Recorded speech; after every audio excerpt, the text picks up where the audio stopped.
This program features live coverage of an African safari and may include animal kills and carcasses.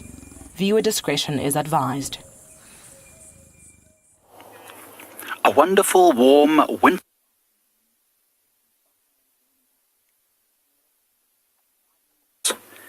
eco-training camp. It's going to be a wonderful afternoon. I can't wait for you to join us on your live safari.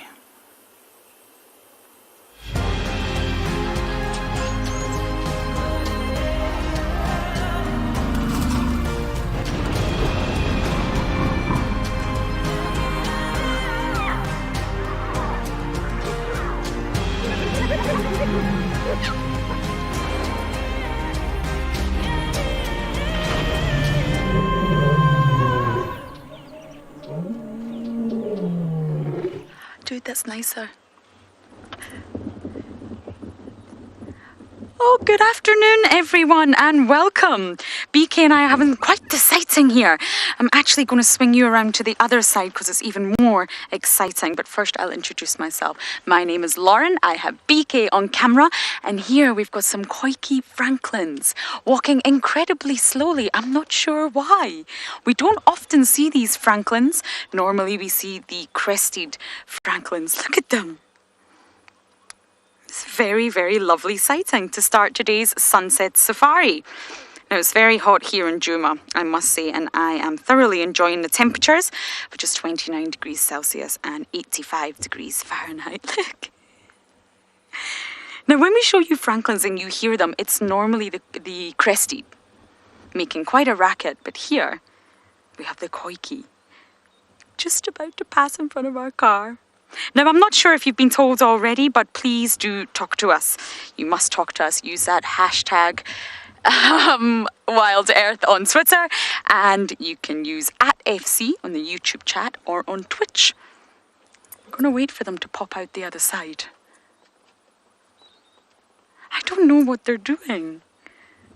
You can see they look very different from the other francolins, from the crested. Oh, here we go, here we go. I'm just going to move my body to the side and you'll see they're going to pop out in front of the car. They're just there, BK. You see that one going up the mound? And the koiki francolin's the only one with a mustard yellow head. You see that head is really yellow. And straight away you know it's not the crested francolin. And this one's a male. So that mustard head means male, and the females look slightly different. That's a female behind. You've got a male in front and then a female. How exciting.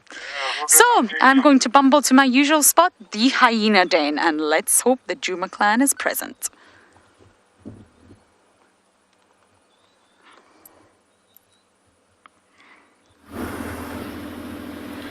Good afternoon, everybody, and welcome to andBeyond Ngala. My name is Eric, and behind camera, as always, is Owen. We are in the mighty Timbavati River, and the reason why we've come down here so early on is just around the corner is a very, very small little area where there's still water, and we got a call from one of the other rangers that is out and about this afternoon, and he said that there's quite a large herd of elephants that was there. So we're hoping that we're still going to catch them, and if we do, it might be watching them drinking and digging for sand, or drinking in the sand for water, and playing around with one another. So all we need to do is just round the bend, and then from there it's quite a nice long stretch where we'll be able to see the elephants from a distance if they're still around.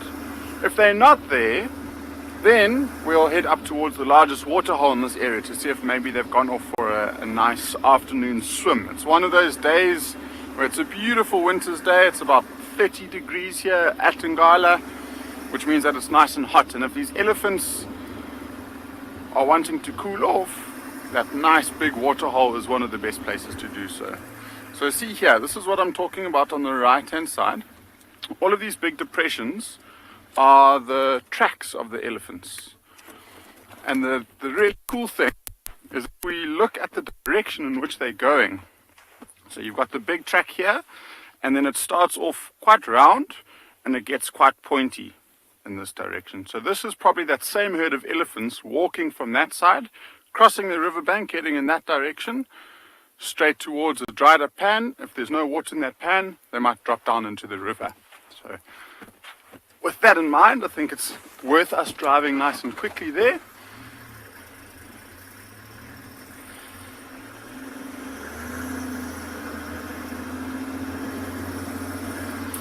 So Patipan is actually winter, believe it or not. I mean, there's not a cloud in the sky. It's a beautiful day, but it is quite cold in the mornings and the evenings, and so it is winter at the moment. But we are coming into the springtime, which is such a beautiful time to travel into Africa because everything is starting to turn green. It is quite a beautiful time, especially in this area.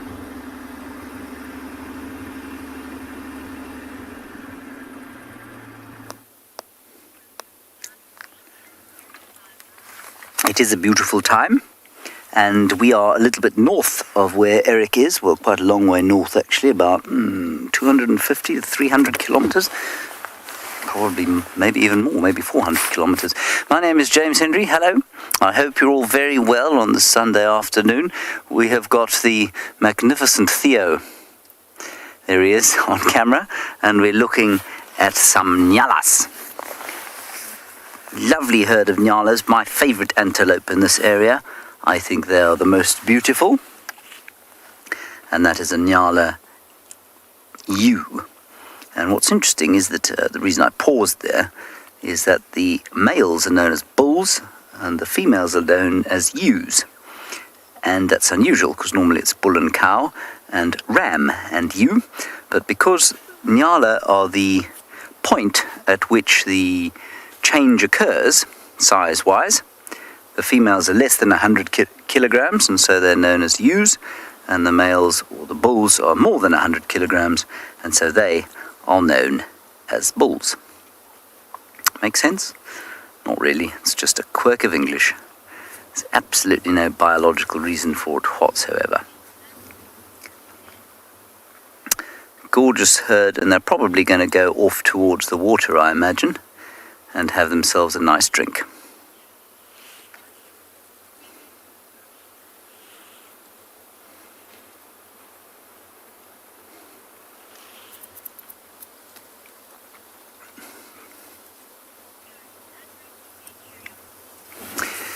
So, I don't think we're going to follow them to the water. I think we'll probably move on from here. Our plan is to head off towards the eastern end of the reserve, maybe to where we had Tlalamba hunting today. We'll go and check around Buffelshoek Waterhole, which is the waterhole northeast of here.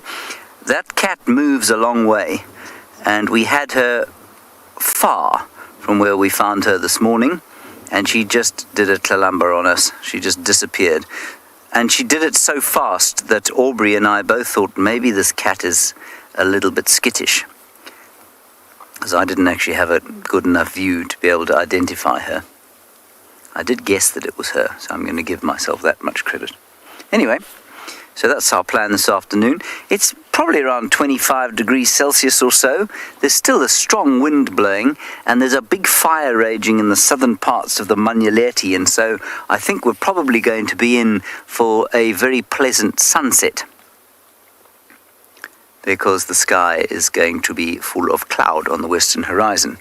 Now, it is fire season, and at the beginning of winter, I said that we were in for quite a severe fire season, I thought, this year. And that's simply because we've got such long grass after such excellent rains during the wet season last, so sort of early this year. It'll be interesting to see what happens, and we're now getting into the beginning of fire season. Between now and the first rains is when the real danger is going to, well, threaten us, I suppose. But fear not, for those of you who are from places like Australia or Western United States, the fires that we get here are nothing like the raging forest fires that devastate those parts of the world. It's just grass fires. They can be pretty severe, but nothing like those big tree fires that you guys have in those parts of the world. Look, there's a Nyala approaching us.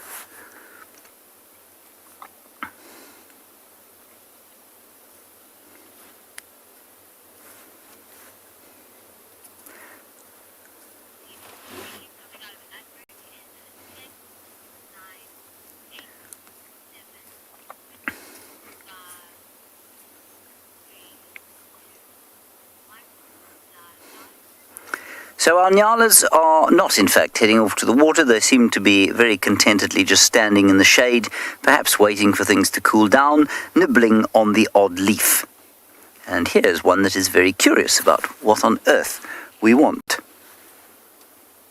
Now, Nyalas are interesting because what they do is that they become habituated to human beings much more than kudu or impala. And they live around the camps because there's a lot of water around the camps, and so the vegetation's greener. And you can sometimes walk past them within 2 or 3 feet, so a meter or so. And they're very comfortable around people on foot. So I think we're probably now going to head off towards the east.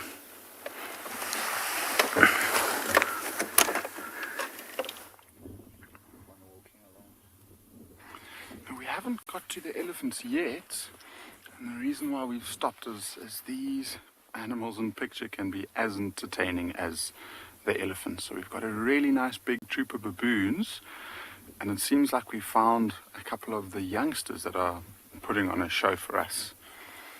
And so a few of them are in and amongst the grass, but the majority of the troop is actually on the ground, which is quite interesting. And a lot of them are spending some time foraging through the grass, and they're trying to pick off fruit that comes from the tree above them. And that fruit is, or that tree is called a jackalberry. So at this time of year, they drop these green-looking fruit that are about the same size as an olive, I guess, is the best way I could describe them. And there's quite a few members of the troop that are in the tree, although we can't really see them because that canopy is just so dense. And so as they're foraging, they're dropping a lot of leaves, they're dropping fruit, and all of that is edible to not only the baboons, but also to the impalas. And so I think that's why these impalas are so close to this troop of baboons. Ooh. I've just heard the deep grumble of an elephant. I think they might just be around the corner. So Maya, I don't know, listen. Just around the corner, the elephants are going crazy.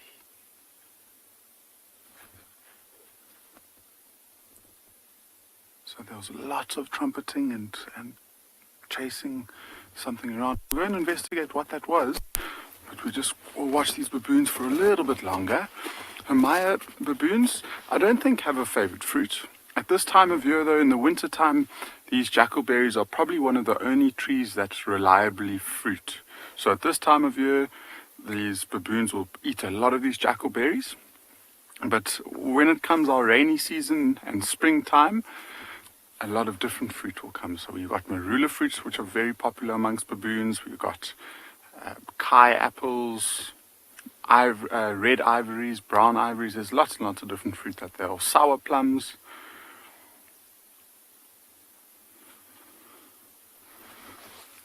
And so it seems like this troop of baboons has found a really, really good spot here. And like I said, we heard the commotion of those elephants who seem to be just around the corner. So we're going to go and investigate to see what they might be shouting at.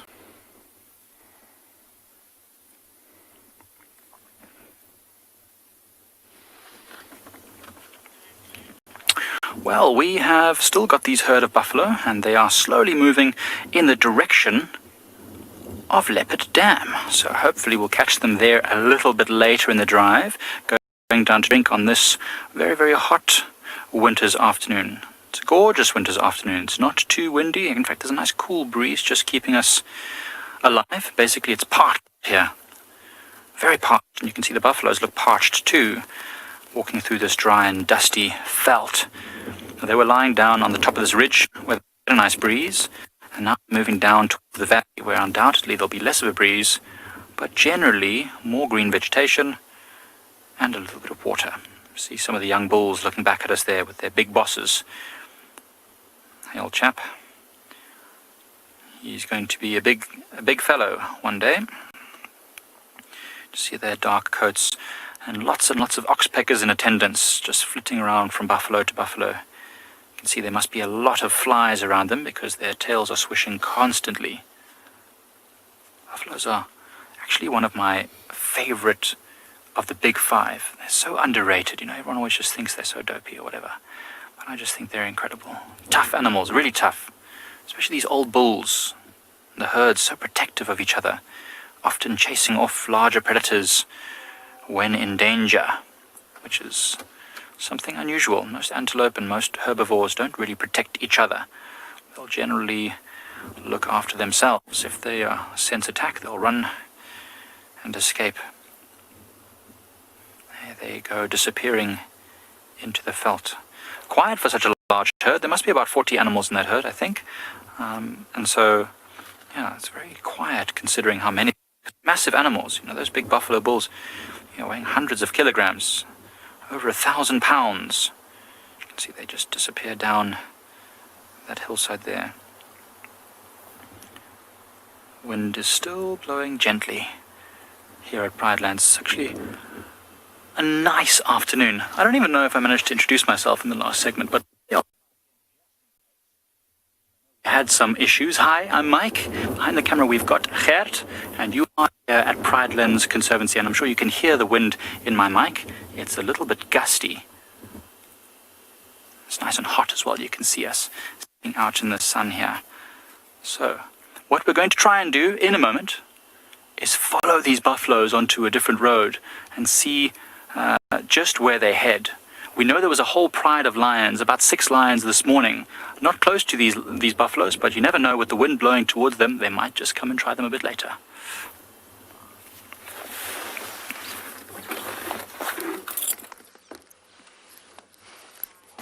You never know out here in nature what might happen.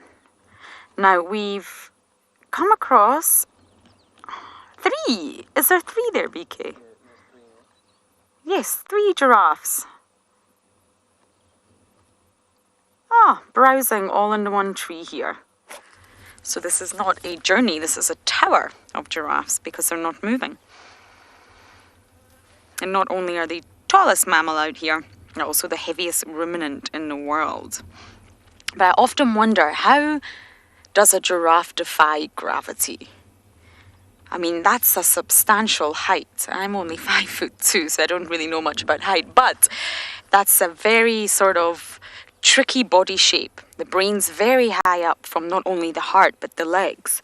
And basically, giraffes have a very special joint, and it's called the atlas axis joint, and it's at the base of the skull. And what it does is allow them to tilt their head up and back down again, and up and back down again to reach the delicious vegetation. And they don't get dizzy, they don't get a head rush, and they're defying gravity. Not only that, they have lots of special ligaments holding their shoulder blades and their... You see that hump? Yes, this hump. There's a huge ligament there that's holding the neck up in place. And that's how a giraffe is able to stand nice and tall. Their neck has a really large range of motion. They can swing in all directions, their neck. And they're still able to stay upright, retain their balance. I would topple over, I think.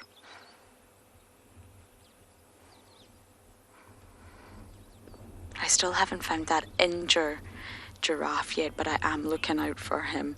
So I'm going to continue my journey down south and see what else we're going to find on today's drive.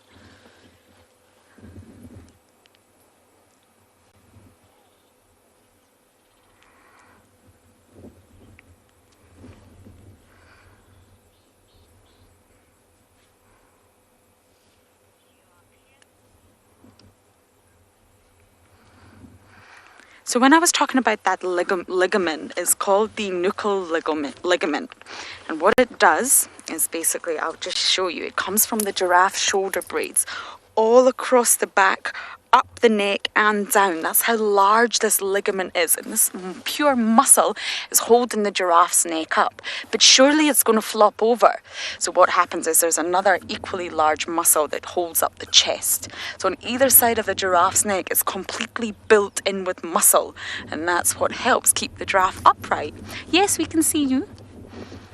Because it just amazes me that they're able to just stand tall, gallop. They can gallop up to anywhere up to 60 kilometers per hour. When they really want to, giraffes can move fast. And they rarely trip. They rarely fall. They only really have two gaits. You either find a giraffe sort of ambling walk or galloping. You won't really find a giraffe doing any gymnastics or acrobatics in the air. So I'm going to sit here for a little while and admire these beauties.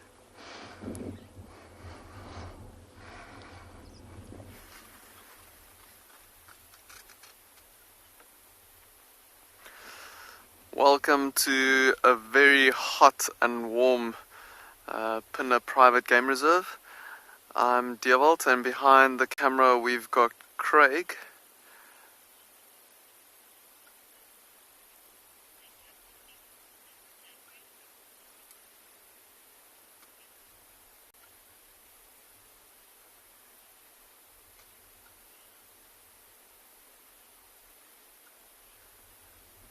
And we've got these white rhinos here. We can just see their ears sticking out there. Welcome to a very hot and warm andBeyond Phinda Private Game Reserve. Behind the camera we've got Craig, and my name is Djuma. And as I don't know if we can even see these rhinos, but like just can see their ears sticking out at the top there. And they are probably trying to hang around these bushes and these guarri trees and so on that's here to try and get into a bit of shade or so. You can just see the little bit of ears sticking out, but there's quite a few individuals, like 4 or 5 around this area. I wonder if there's maybe some mud wallows that they are looking to wallow in, maybe in between the bushes here. Just have a look. There's actually quite a few buffaloes in this area as well. I can just see the backs of 2 quite far in the distance, so I think a lot of the animals are hanging around these bushes here, because it's also helping to get them out of the wind that's been blowing throughout the whole day. Must be a little bit easier for them and a bit cooler for them to be in between these guarri trees.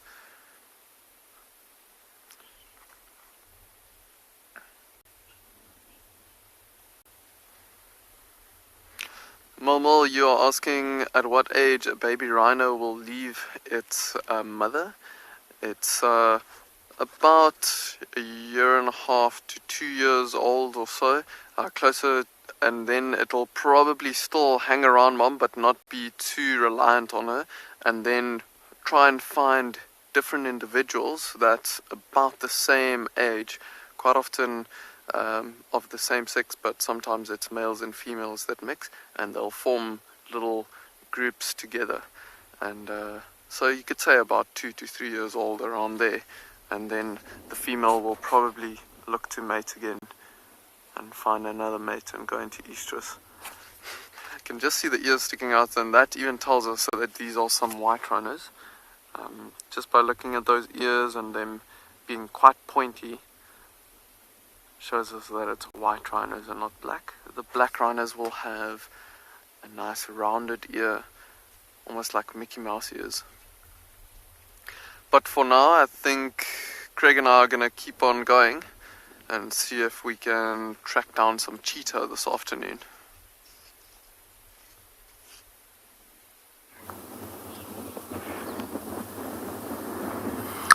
Now, we're sitting with a very average sighting of a little grebe, but I'm here at the main Djuma Dam with this little grebe at the request of Dr. Mukund Tata.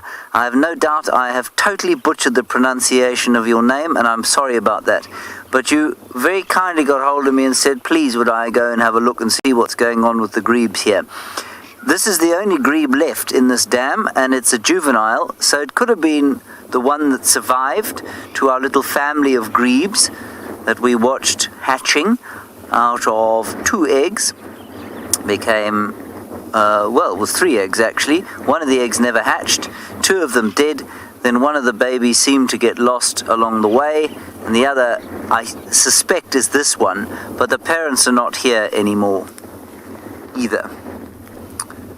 So they've moved on. But there you go. Mukund, I hope I said that correctly. I've no doubt I didn't, and I'm sorry.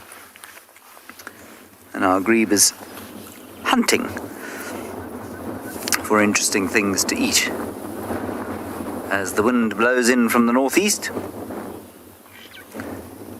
And if you look carefully, let's just pan upwards towards the lodge there, and we can see that fire. Pan, I meant tilt, sorry about that, Theo. There we go.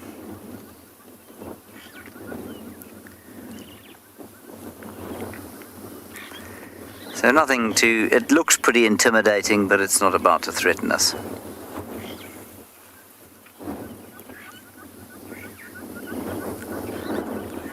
Let's go back to our little grebe for one last look, and then we'll press on.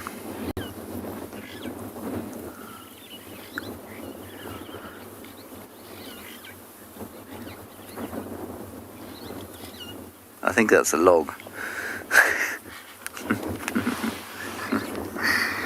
Sarah, I think that grebes are related to loons.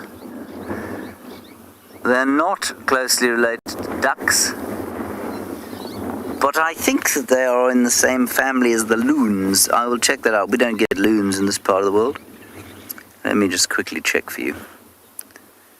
Grebe. I need to look up grebe. Okay, we won't do that now. We'll check that up later.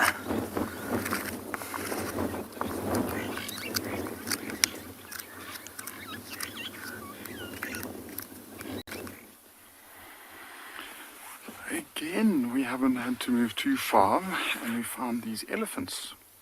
And I am pretty sure that these are the same elephants that I got told about that were drinking in the river. Because if you look at that one, look at its back. There's that very distinctive, almost white color. So that is sand from the river that she's flicked onto her back. And so when she was digging for water, that sand would have been nice and wet, and because of that it would have been very cool. So to splash it up on her back would just help try and cool her overall body temperature down. And if you look closely directly behind her, you'll have to look almost through her trunk. You might just see another one flapping away there. So there's 2 elephants at least, well there's actually quite a few more, but it seems like the majority of the herd might be on the top of the bank. And so we're only seeing a couple of individuals. And this seems to be the herd that we heard a little bit earlier on. And the ones that were causing a raucous were somewhere a little bit further away from us. So we actually didn't see what was going on. But I would imagine it would be a couple of bulls that were playing around with one another, and one just got fed up and maybe started shouting. There are actually 1 or 2 more elephants that are still drinking up ahead. We will show you quickly. So there that one is. So you'll see it will go deep down into the sand, and that one's also got white on its back, and there it is drinking. It's amazing how these animals can find water just by knowing where to look in a riverbed like this, in a seemingly dry riverbed, and they're able to sniff out the water and find the right place to drink.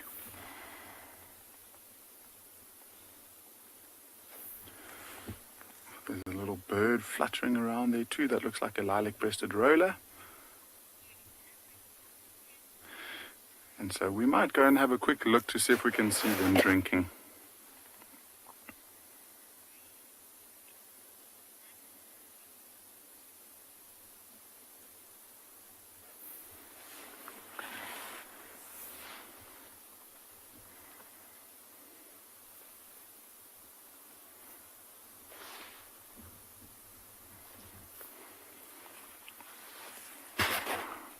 So I think let's maybe try and have a close look. This could be one of the last ones that we see from this herd. So I think having a quick little look to see how they do it, we might see how he sucks up some wet sand and squirts it away. So it will be quite interesting to see. There could even be some more just tucked away behind these reeds that we haven't quite seen yet.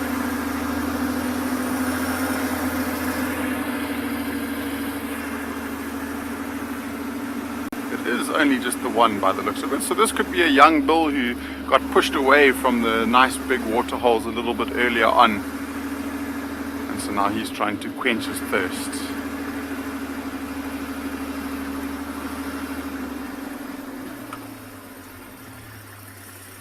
Because he's slightly younger, we don't want to disturb him too much. So parking at this distance with a nice long zoom, we'll still get some pretty good shots of him. And see how far that trunk is going down, those tusks. Oh, we might have got the last little drink. Those tusks were only about 20 centimeters off of the ground. And look at that trunk, very wet. You can actually see it glistening in the sun.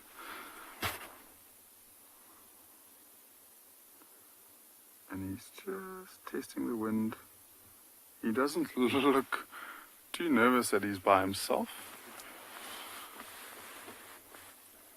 And he's just moseying on, following the scent trail of the rest of the herd. I'm sure by now you'll actually hear them. You could even see a couple of the individuals from behind.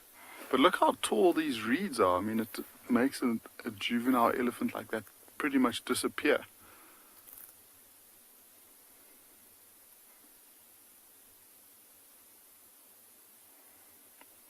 And let's see, he might walk up the bank. So he's also going to join the rest of the group that we won't be able to see in a second.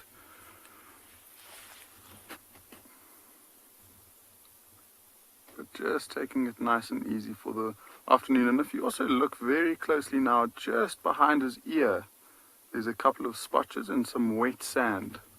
And so that for an elephant is probably the most effective way of cooling themselves down. With that nice wet sand, they get right behind the ear, and behind those ears are a whole series of intricate veins and capillaries that the elephant's heart pumps the blood out to. And so basically just makes the elephant really nice and cool to get that water on the skin.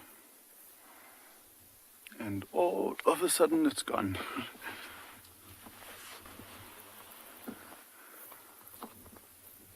See the rest of them, but quite difficult to say. So it actually will be quite cool to move forward again. I won't get out of the vehicle, but if we get lucky, we might get quite a nice vantage point of the actual hole that these elephants have been drinking from. We'll have to wait for that one. I've actually just seen it again, and the reason why I saw it was that flap of the ears. Otherwise, if it stays still like that, it's so hard.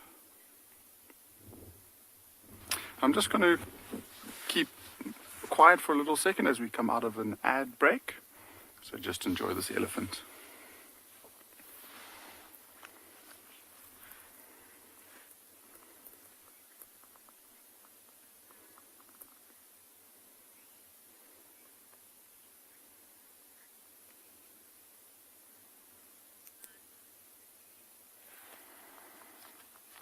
Alright, so this elephant is still in the same spot. But he hasn't, I mean, it's so difficult to see. So I think I am actually going to move forward. We'll have a quick look to see if he's close by. I won't get out of the vehicle with the elephant so close by here today. But I'm hoping that we might be able to see the hole. There's a couple of spots down in the river where these elephants have been digging repeatedly this season. And it literally looks like a warthog burrow. They're about this wide, and they go down for about 1.5 meters. So they are digging seriously deep to try and get the last bit of the water this season.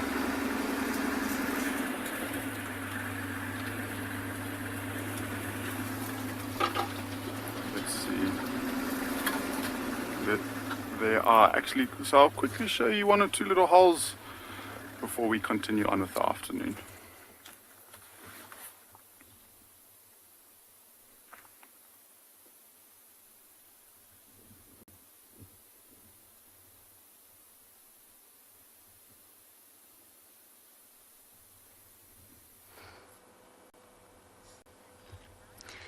I thought we had found our injured male, but it's not. We are in Twin Dams area, and this is a male, but sadly it's not the one I'm looking for, I'm afraid. I'll keep my eyes peeled for him though. This one's blocking our path, so we can't really go anywhere. Also browsing. And I mentioned this the other day, but giraffes do browse on acacias. And when, or their leaves of course, and when the acacia tree actually notices that there's been an injury to the tree, it emits a distress signal, and this is in the form of ethylene gas.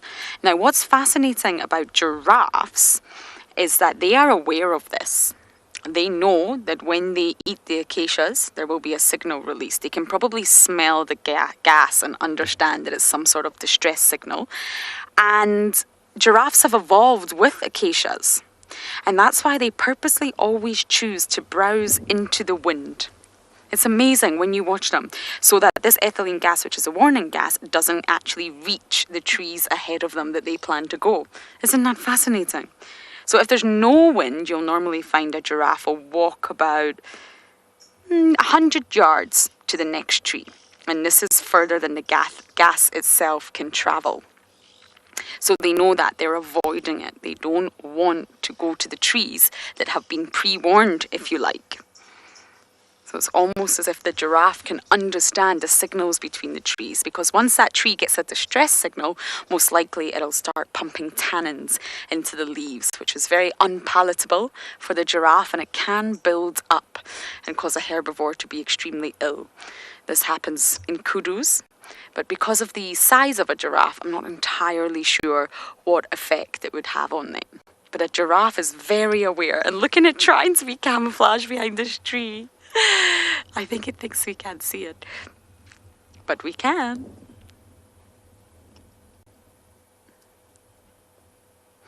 I would quite like to get a little bit closer. Some giraffes are very relaxed. Let's turn on the engine and see what happens. It's a big dominant bull, and they're all here because the knobthorns are flowering. Knobthorn above us, and they love those flowers. VK was going to show you there. No, he's walking away, but look at that.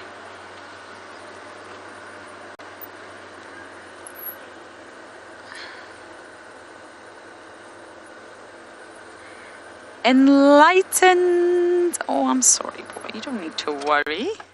Enlightened something. You are asking, why is the area so lush at the moment? Why is there so much green? That's a great question, and it's because the summer was absolutely incredible. There was so much water in summer, and actually, to be perfectly honest, I'm going to roll ahead and give you a view of Twin Dams, and you'll see how much water is still here. That it was almost too much water. That we really risked flooding in the summer. The rains were the heaviest it's been. The dams were as full as they have been in 7 years. And this is Twin Dams, one of our main dams in the area that's normally completely dry by now. Normally there's not a single drop of water to drink. And look at it, it's full.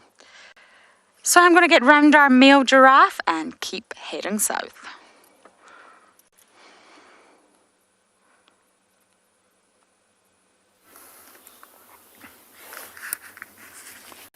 We have come to this dam that I said we were going to come to, at the northeastern corner of Djuma, and here we have found a hippopotamus. And this hippo has got a friend. I think it's a youngster.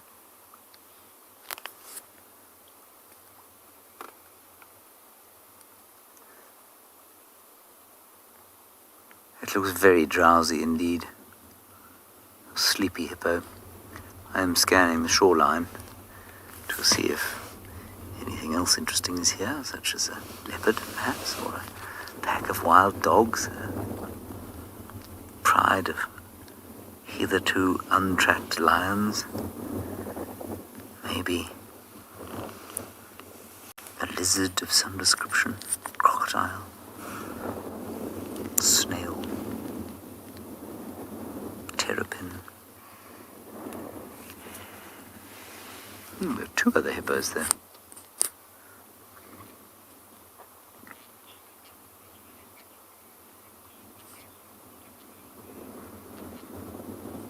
It's a very peaceful afternoon.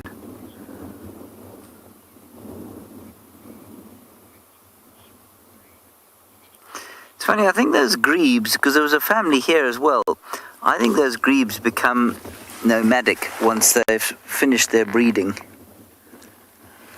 So that's why I don't think we're seeing the adults. I think they probably move around and go wherever they think there'll be some food.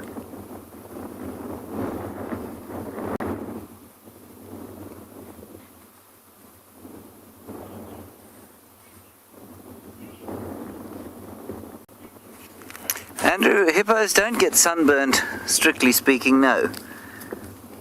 They potentially get sunburned, but they produce apparently a substance that saves them from becoming sunburnt.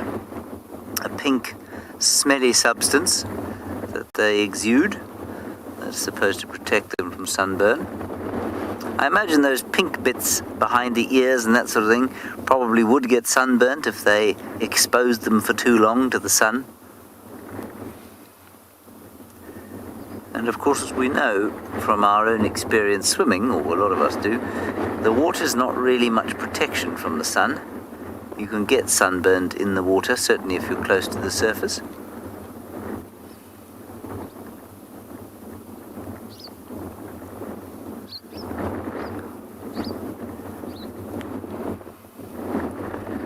Beastly wind.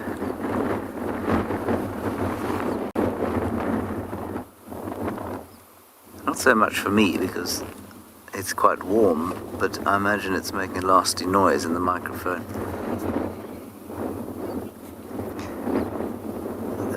Christy, I think when we talk about marine mammals, we're talking about the marine environment. So it would be a sea or ocean, and this is not a marine environment; it's an aquatic environment. So I suppose I would describe them as an aquatic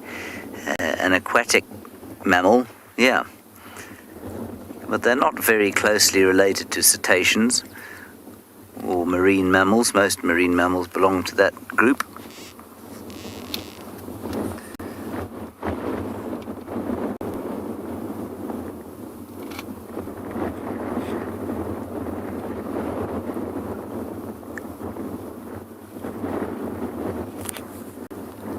I don't see anything else obvious going on in this part of the world. So I think we'll knock along towards the north and then come down past where we had Tlalamba this morning. So we'll do sort of like a big loop around this waterhole.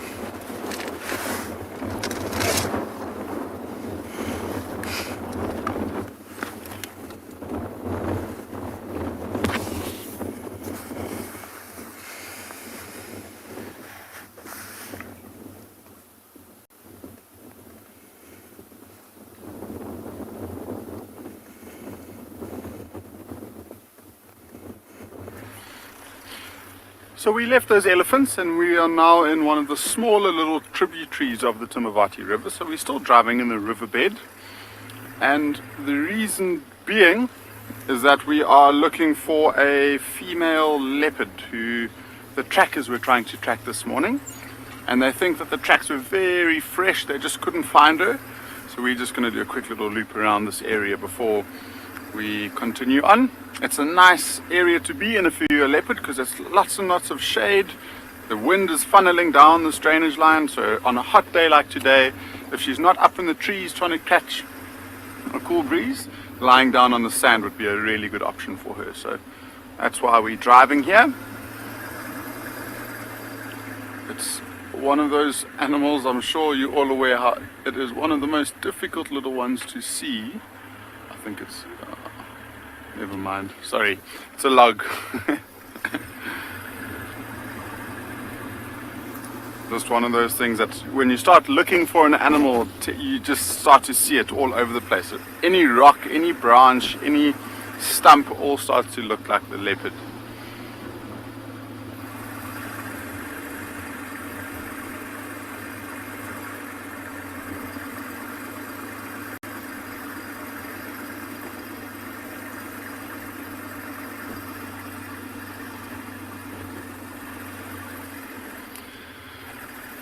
So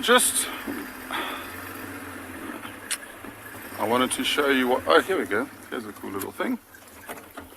Something that I was talking about probably about a month ago is how purple the dung of a porcupine is looking. And it's this one isn't particularly purple because I think it's quite old. But it might, I mean, if you look at it, there's a slightly little purple tinge to it. So this is a porcupine dung.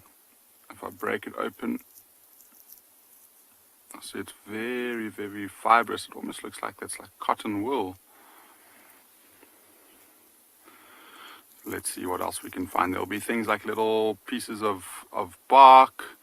There'll be small little twigs and little bulbs and stuff and other things that we can find. That's gross. Now I need to try and wash my hands. So that's, I mean, I guess in a way would be a similar color to the leopard's dung. I wouldn't really be fiddling around with the leopard's dung as much as the porcupines, but the leopards would be quite a lot bigger, so probably about 3 or 4 times as big as that. And then we're just coming out of an ad break shortly.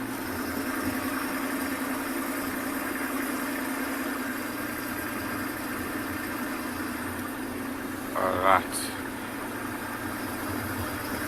So welcome back to all of the viewers. We're still driving this riverbed and looking for any sign of leopards, and I was just describing the differences between a couple of the dungs that we look for in this area. And for this particular leopard, what we'll be looking for, if it was dung, it would be like this beautiful black color. I can't believe I've just described dung as beautiful, but it will have this very glossy sheen on it, and you'll see that it's nice and fresh. So that porcupine dung that I just stopped at was probably from a day or 2 ago.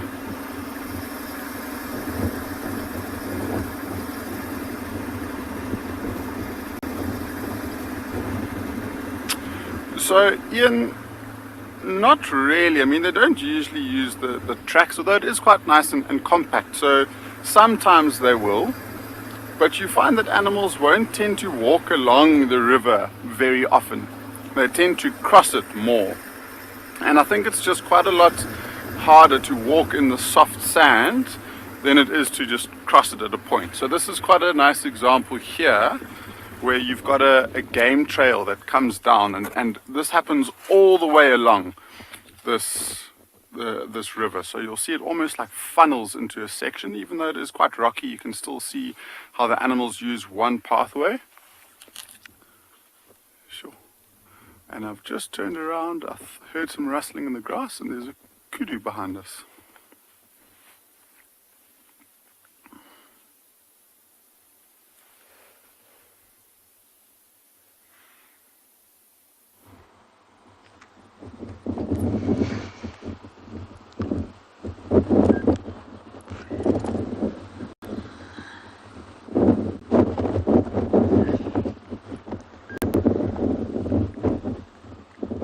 Oh no. We just lost sight of our pigeon. We've got an African green pigeon for you. It has been perched so perfectly in this really strong winds here at Chitwa Dam. Hold on, we'll get it for you.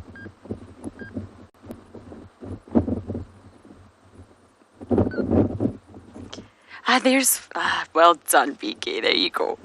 Gorgeous birds. Yes, they are a pigeon, but they're stunning.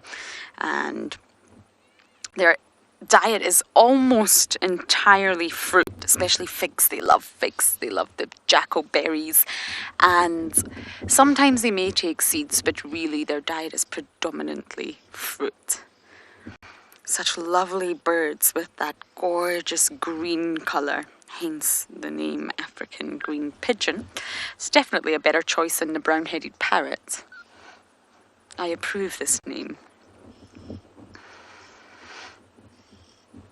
But they are very common around here, but nothing like the Cape turtle dove or the emerald spotted dove or the laughing dove, because they do tend to sort of move in response to food. So naturally winter will be a bit tougher for the African green pigeon than summer will be. Summer will be plentiful. But believe it or not, they're said to be monogamous. Monogamy is very common in the bigger birds, the raptors, the birds of prey. Not so much in smaller birds. But African green pigeons are said to be monogamous, and both male and female contribute to making the nest, and the eggs are incubated by both. So it's a high level of parental care from both the male and the female.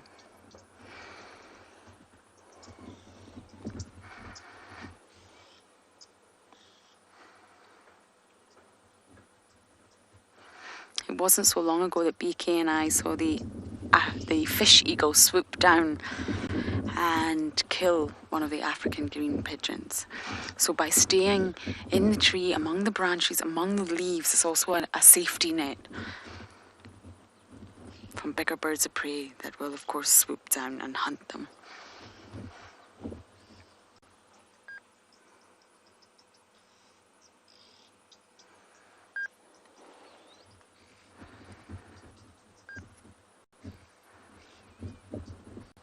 This tree is absolutely throbbing with them. There's so many, they're just not so easy to see. But we are at Chitwa Dam, so I think we should give you a view of the beautiful dam. It's very quiet, it's windy, and I was hoping that because it's so hot today, we might have seen some animals drinking, but sadly not. We do have oh no, the hippo's gone under. There definitely is a hippo there somewhere. Just beside that dead tree, BK, it should pop up any moment. Or possibly not, but we are going to sit here and hope that our hippos make an appearance.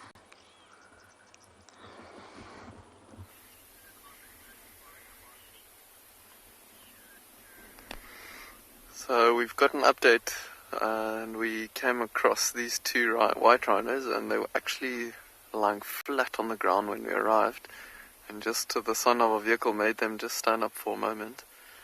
You can see how they are still listening towards us. It seems like they actually have, they're a little bit skittish because of the wind blowing, so I'm going to try and keep my voice relatively low. There's a watering hole not far from here, and you can see that they are actually caked in mud. This one on the left hand side is almost two-toned. It's a little bit difficult to see with the shaded part on his body there, but they've got quite a bit of mud on them, probably to cool them down during this hot afternoon that we've had. So weird that they went and wallowed in the mud and then just came and lied down right in the middle of the sun. I would have thought that they would maybe try and get to an area where it's a little bit cooler, maybe a bit of shade. I think, however, this breeze that's blowing is maybe keeping them cool enough. There's actually quite a few birds that have all of a sudden just appeared and are sitting in the background there, and it looks like it might be some Cape glossy starlings that just all of a sudden arrived as soon as they saw these rhinos get up, hoping for these rhinos to flush out some insects or so for them.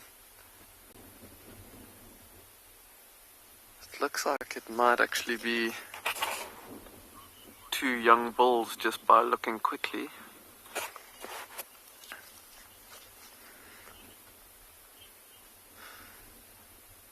Jessica, you are asking if they get protein, you're asking if they get protein from the plant. I do think that they do definitely get some kind of protein from it. Possibly not the same as what we get from our food, and they've got specialized enzymes that will break down some of the parts of the plant and change it into usable protein for them.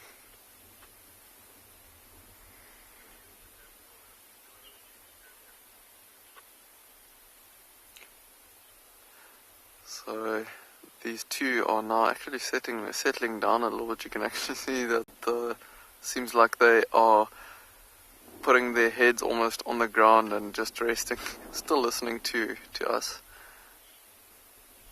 But I think they are going to be just here for the afternoon.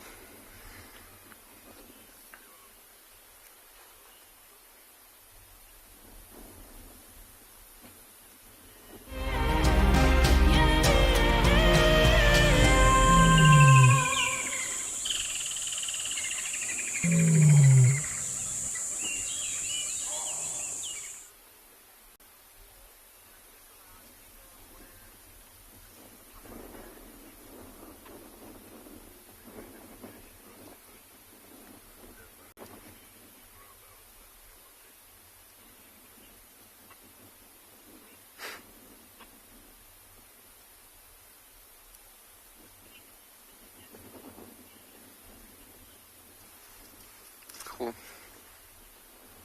Was I supposed to...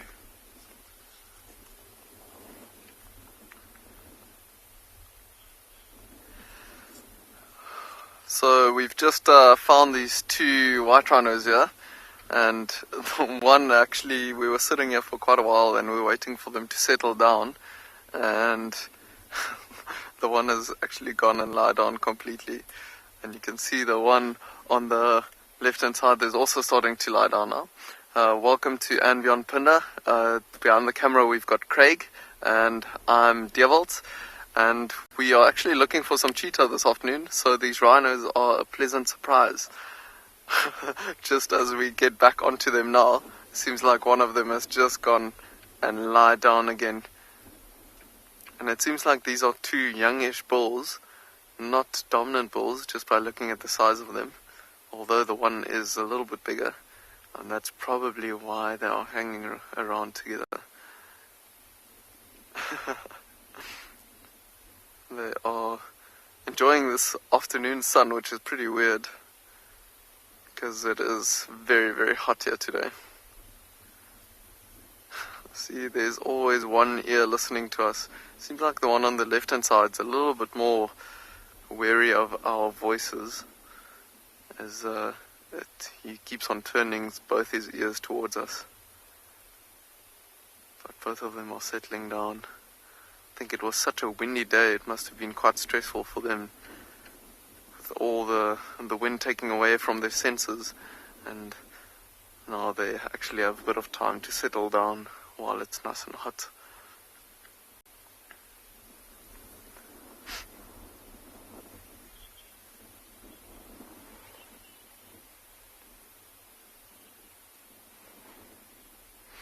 Sinak, you're asking if they feed on succulent or thorny plants. So these two in particular are white rhinos, so they feed exclusively on grass. They'll be feeding on all the grass that's around them. It doesn't really matter what type of grass there is.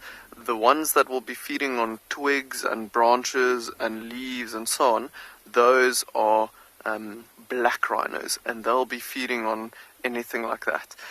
So there is some succulent plants that they do feed on in certain parts of southern Africa, especially towards the desert areas and so on.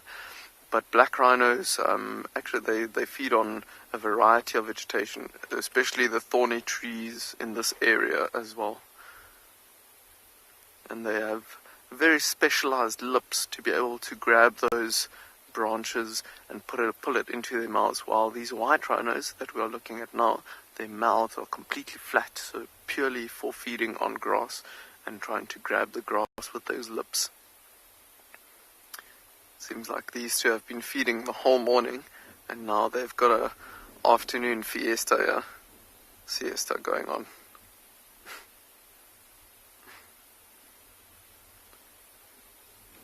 can see the neck muscle of the one on the right hand side there is nice and big, and it looks like a little bit bigger than the one on the left hand side there.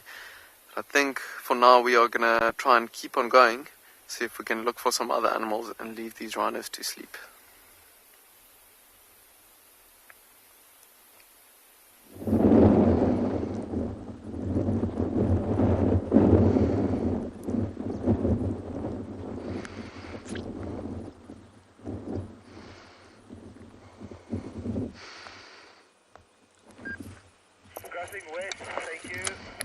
Londeka, Londeka.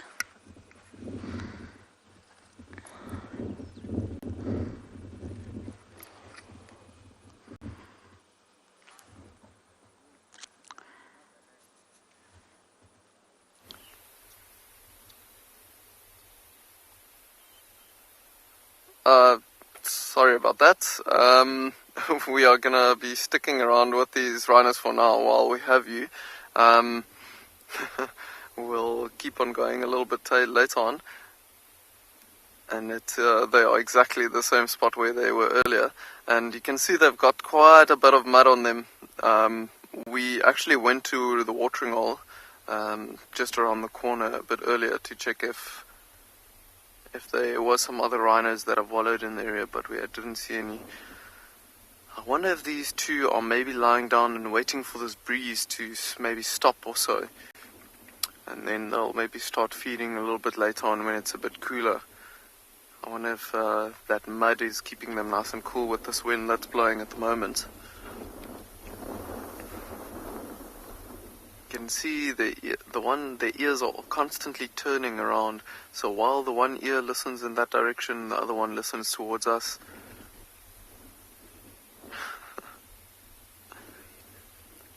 We were talking earlier about the age of rhinos and when they leave their mothers and so on, and I'm pretty sure by looking at the size of these two, they probably bonded to each other after leaving their mothers quite a while ago, and they'll probably stick around together for quite a while until they become dominant. But I think we are going to keep on going for now and see if we can maybe look for some cheetah.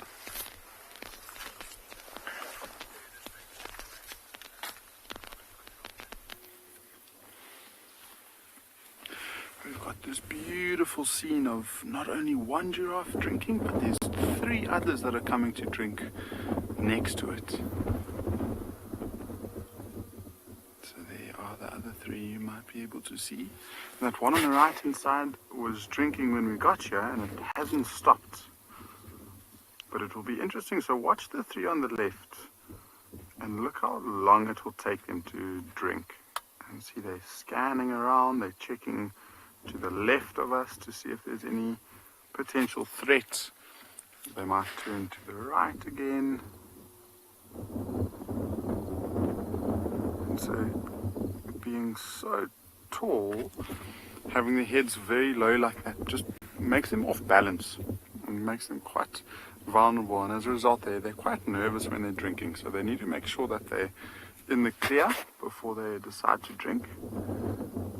And I wonder if that big one drinking might just ease their minds a little bit.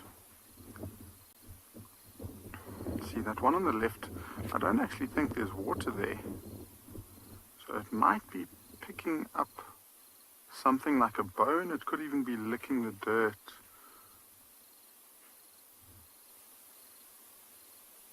Interesting, it might actually be drinking, but I can't see that the water goes into that little bay there. Yeah, it is drinking. See how it flicked with its head like that?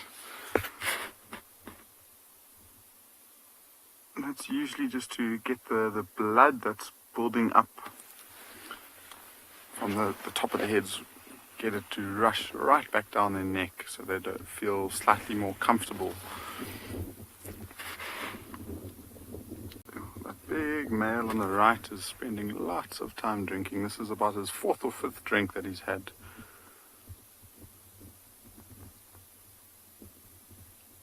And he's spending a long time down with his head like that.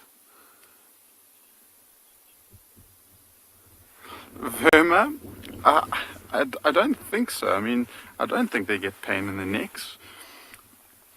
They might. I think with that giraffe that we saw drinking first, that big male, when he's fighting over dominance, he uses his neck as a weapon, and so he swings it back and forth and he uses it quite aggressively, and that might give him some sort of whiplashy feel, but I don't think they suffer too much from neck pains.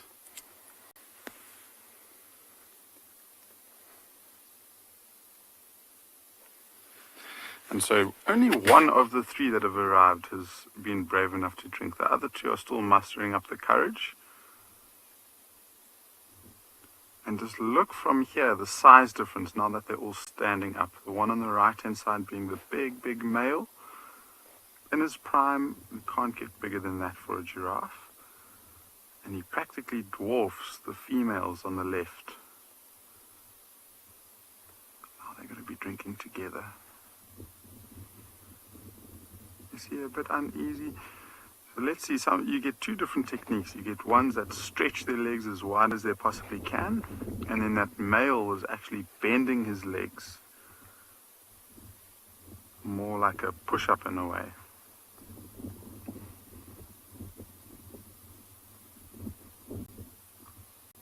See, something, even like that bird that flies, if it comes and lands too close to the giraffe and spooks it, they might get a fright and they might decide even not to drink.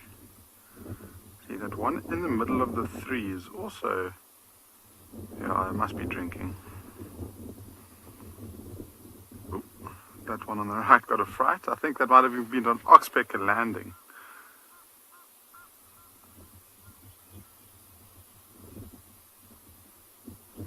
Sassy Cassie, the tallest giraffe I've ever seen, was probably a male that was over 5 meters, between 5 and 6 meters. I mean, I think most male giraffe tend to be pretty much the same height, but there were two that looked ginormous because I think they were just so close to the vehicle. You had to crane your neck to look up at them. And he was relaxed enough that he came and he walked straight past the vehicle, and then we almost felt like we could drive the vehicle in between his legs. He was so tall. But I mean, I would imagine that big male on the left is roughly the same size as that.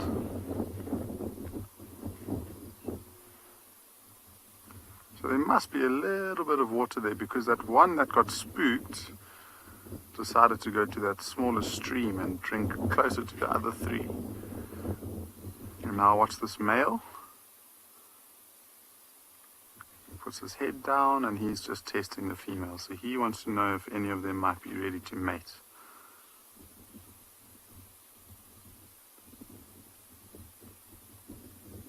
No, shake of the head. No, she's not ready. Moving on to the next one.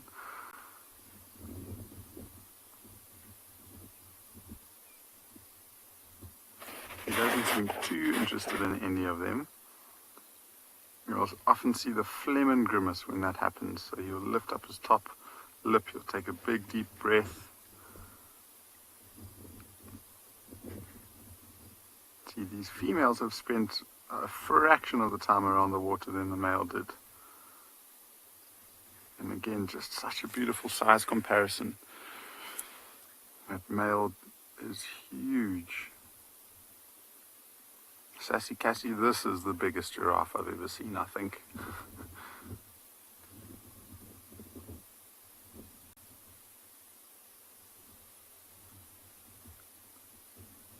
So it's not going to be too much longer until that one finishes its drink, and then I think they all might move out into the bushes away from this waterhole.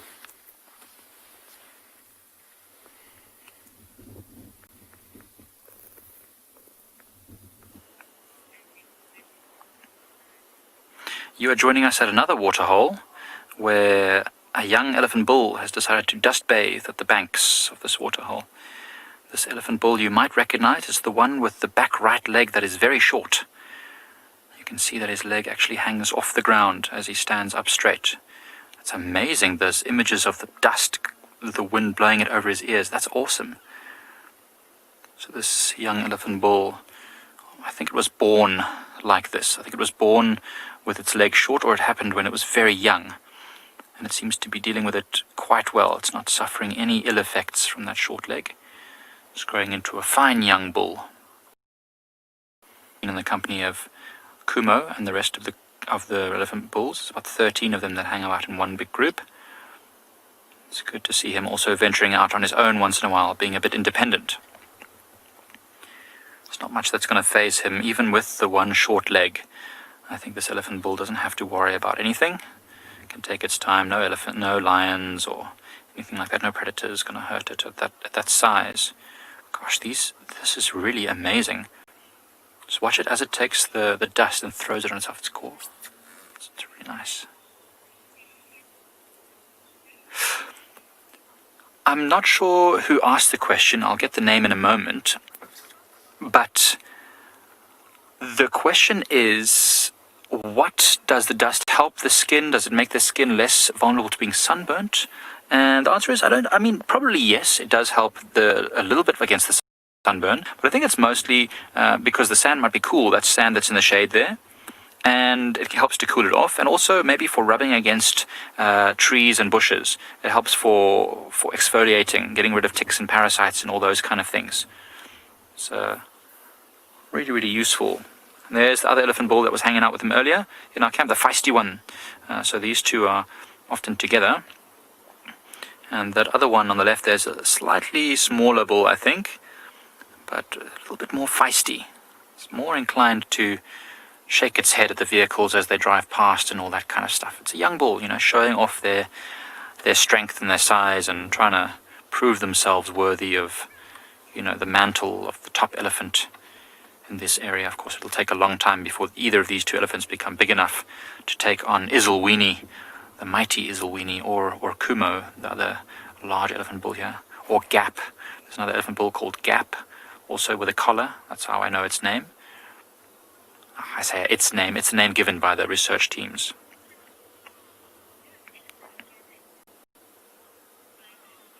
Christy, yes, I'm 100% certain that they can smell water from a long distance away. Because you'll often see them, when a wind picks up, they'll be walking a certain way, and I've seen them literally lift their trunk up and smell, and then turn their whole herd in the direction of the water. So I definitely know that they've got a great sense of smell, and water has a very distinct smell. Even we can smell the water on a good day when it's blowing in a certain direction. You can smell that moist earth, the watery smell. So yes, definitely, Christy, they can use their trunk to smell the water from a distance.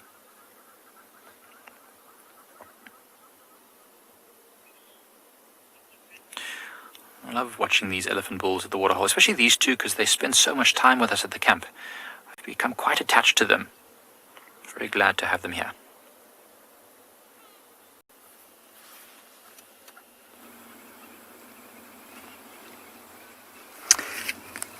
Hello everybody.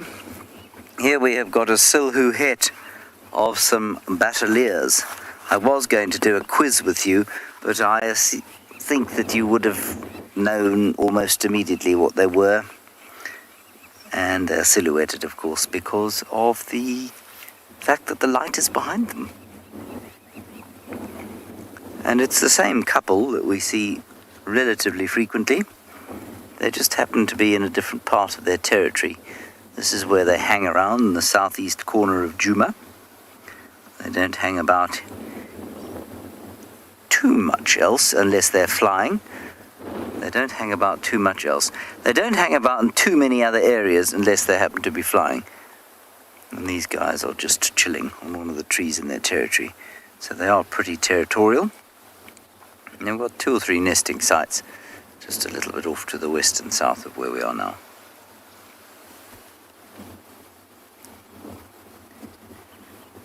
They don't look like they're particularly interested in anything, so I don't think that they're here because there's some kind of death that they're looking to scavenge upon.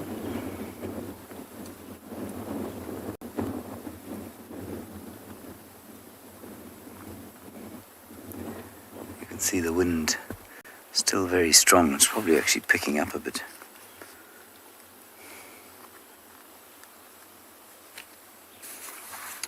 Quite a nice picture there of the leafless marula tree and the two Bateleurs.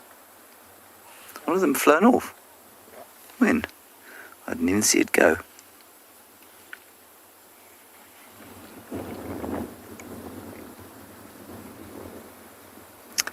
We've done a long traverse of the eastern boundary.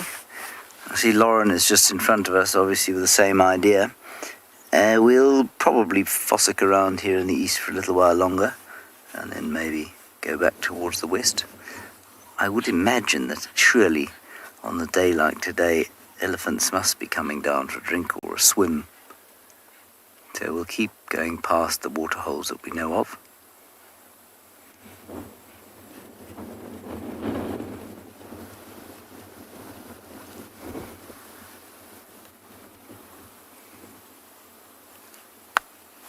Alrighty, on we go.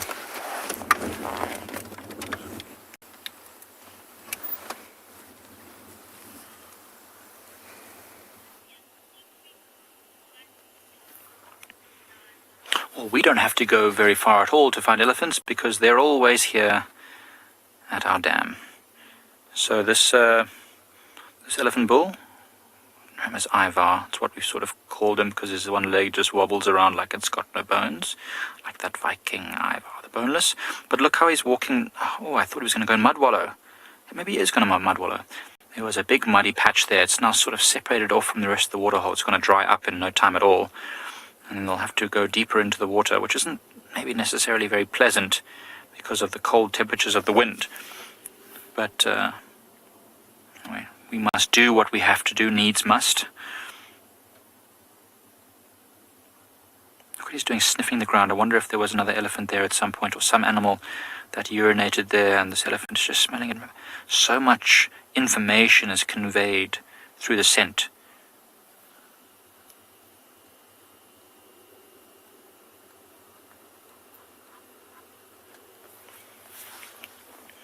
I wonder what he's smelling. I wonder what information he's getting. Look at that leg. Look how you can really see how much shorter it is than the rest of its other three legs. You see how it just hangs there? So interesting. I'd love to know what happened to this elephant. Didn't like the taste of that water, obviously. Elephants are quite fussy. Does not want to drink there. Sometimes its throat is just getting a bit dry, maybe. Just sucking some mud up its nose to get rid of the dust. They both seem to be slowly heading off now into the distance. I wonder where they'll go next. If they keep going that way, they'll head up towards the HQ, our farmhouse, another waterhole on the property.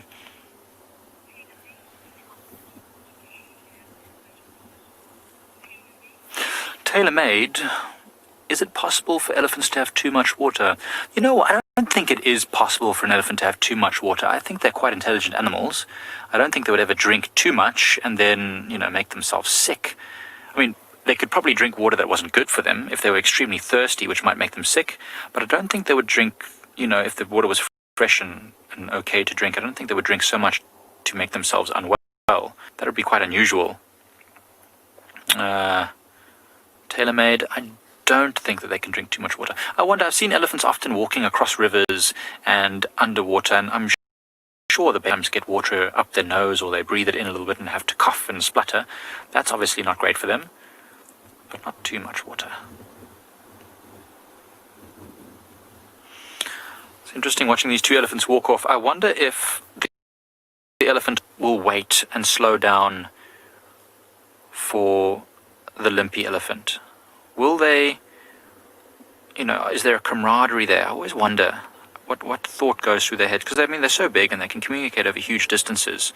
Is it necessary for it to wait? Maybe, just for the companion elephants. I don't think over 20. Still young, still got a lot of growing to do. Constantly stopping and smelling and listening.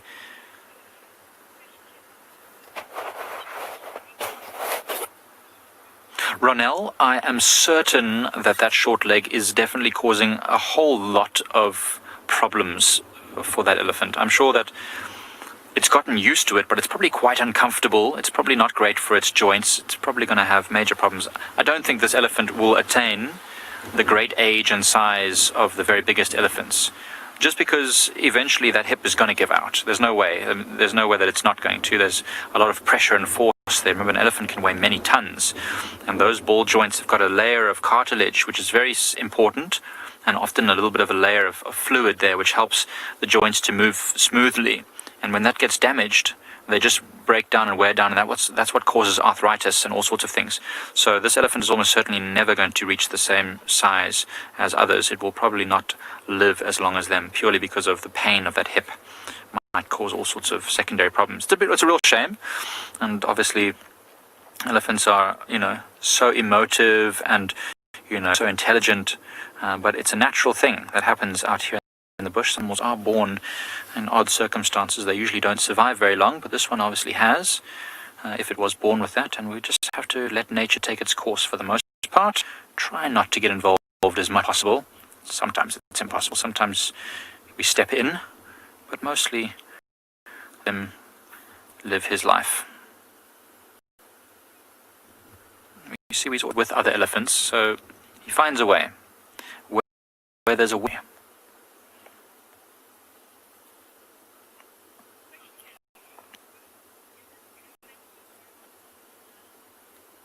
Ruth, in areas where there aren't a lot of other game, and let's say this was in Botswana. I can't remember exactly where in Botswana this happens. I'm racking my brain for the area where they do this a lot. Maybe it's the cylinder spillway or somewhere, I'm not sure. But anyway, lions there, big prides of lions, tend to target elephants that are smaller or weaker in some way when there's nothing else around to hunt. And so if this is walking through that area, certainly it would be a major target for lions. But where it is now, this part of the national park, the Kruger National Park, there's plenty of game. There's impala, there's wildebeest, zebra and kudus, plenty of them. Much easier for lions to catch, much less dangerous. Even that buffalo herd we saw earlier would be much less of a threat than this big elephant bull that could easily kill a lion with one swipe of its trunk or one push of its giant head. So the lions would be hard-pressed to even consider trying to attack this elephant. But strange things happen in the bush. I mean, if those emails, seventh that was not by us but someone else on the reserve, and 2 male lions, I mean, that's a lot of power. That's a lot of claws and teeth. You never know. I've seen hyenas successfully harass a rhino that was almost fully grown, and actually kill it. So even a rhino is an incredibly powerful animal, which could also easily injure or kill a hyena, but they managed to eventually. So, however unlikely.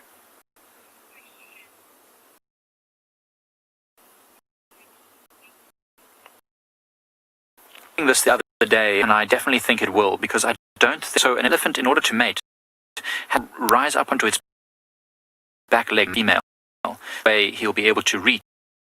So without having both carry his whole weight, I think that this elephant will ever be able to.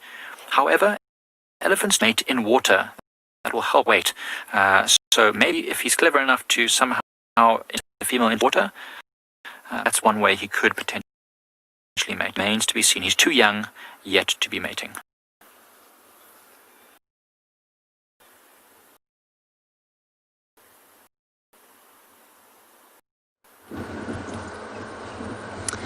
Well, Djuma, we're back on Djuma now, and it's eerily quiet. We are going to head slowly to the hyena den. That's been about an hour and a half, roughly, since the start of drive. I think we've got a nice magpie shrike up here. Can you see it peaks? 9 o'clock. I think that's what it is. Let me get my binoculars out.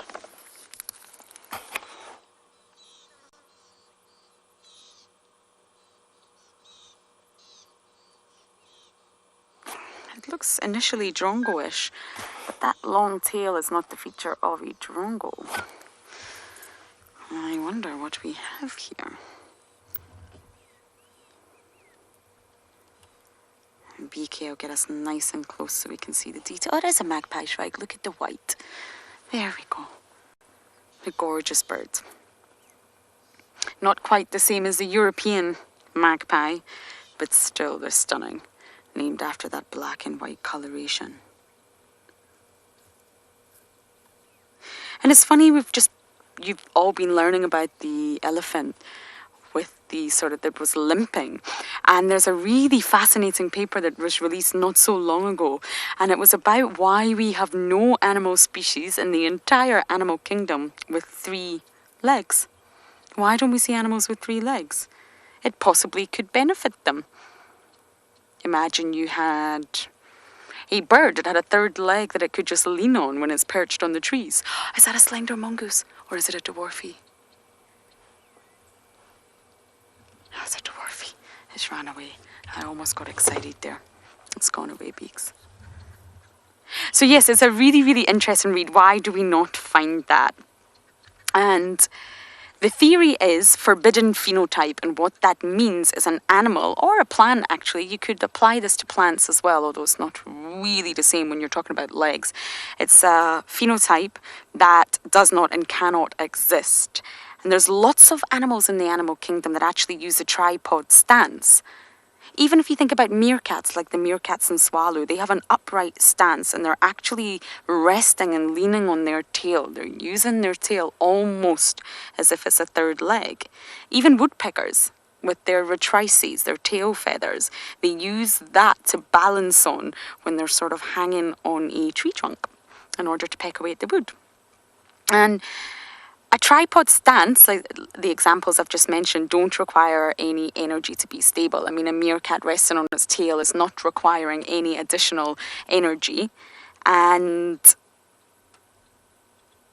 if you stand up on 2 feet, like this bird is doing, that's taking a lot of energy, this magpie shrike. You might not think so, but it's balancing. It's a very windy day today. And although the bird doesn't weigh very much, it's having to hold on and probably use lots of muscles. And by utilizing the muscles, you're using energy. So actually, standing on your 2 legs is more energetically expensive than you would think.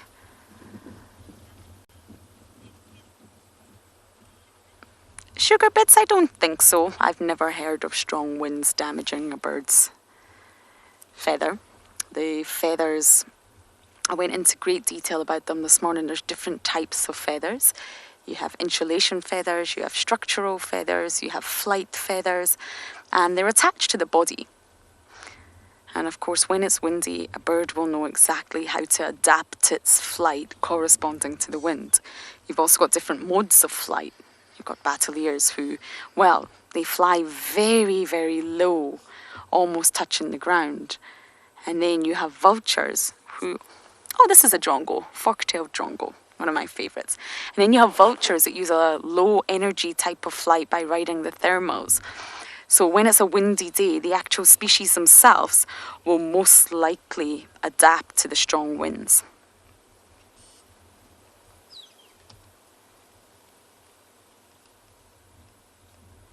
And just come back to that 3-legged conversation because it was really fascinating. Oh, okie dokie. I shall continue my 3-legged chat later. WildEarth relies on support from viewers like you to carry on broadcasting our daily live shows. A small donation goes a long way in helping us on our mission to connect the world with nature. Please visit our support page to see how you can help and become part of the WildEarth family. Now, we've found this giraffe that has got a missing eye. I think the eye is in fact just gone. And I know now the oxpeckers are making a heinous racket while I'm trying to speak. Thank you. Now, I know many of you have seen this giraffe before. I have not seen it before. And I'm sure you've all debated long and hard about how it is that that eye was lost. And looking at its head, this is obviously a giraffe that's fought a lot. But I don't see any fresh wounds on that head. And I am of the opinion that you're looking at the good eye, by the way. I am of the opinion that this is a freak accident where it spiked its eye on a stick or a thorn or a sharp branch, and it's pulled it out, spiked it and then quickly pulled away, and that's resulted in this rather disastrous injury. I say that because it looks very similar to a human eye that I once witnessed subjected to exactly the same treatment. I think I've told many of you the story before, but he was doing some bush clearing and he just bent over straight onto a stick, which went into his eye, and then he jerked backwards, obviously reflexively, and destroyed his eye entirely.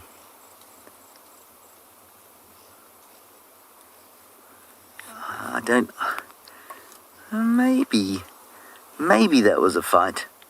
It just looks like, it would have to be an incredibly sharp something that would have got in there, unless he hit his eye flush onto, say, the bump of another giraffe's ossicone or something like that.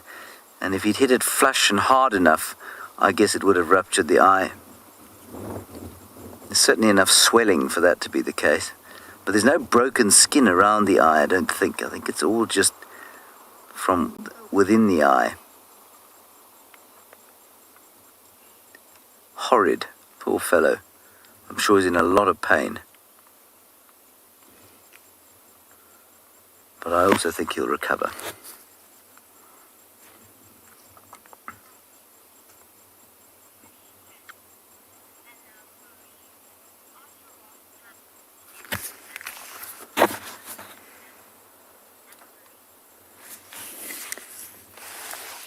Anna-Marie, now the other one's leaking as well, you see that? And I suspect that's in Sympathy. Shame. Anna-Marie, their tongues, I think, are probably slightly less vascular than others, but probably not that much less vascular than some of the other animals that eat thorns. Oh.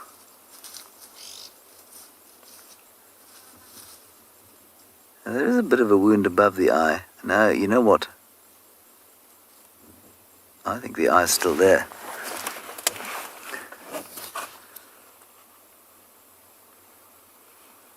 That's a pretty good look at it now. There's definitely a wound there.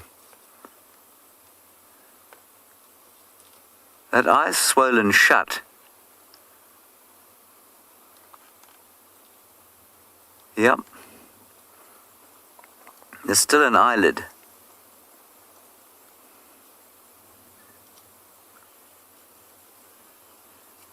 Yeah, it's swollen shut.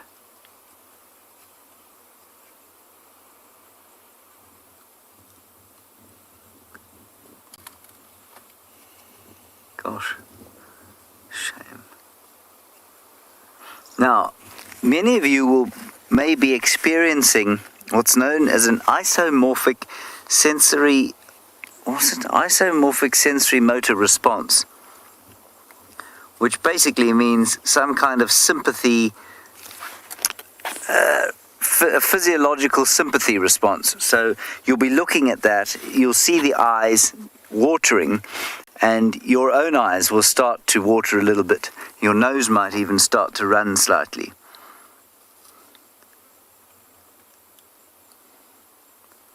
And that's because you subconsciously imagining what it would feel like to be subjected to an injury like that.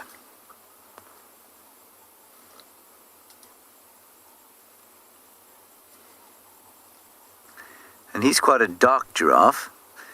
And as we know, the dark giraffes we think are wanderers and risk takers and probably more likely to fight. Suzanne, you say you'd like to help it. Yeah, I would too. Unfortunately, that's not going to happen. It's going to have to do without your help, Suzanne, or mine, or anyone else's for that matter.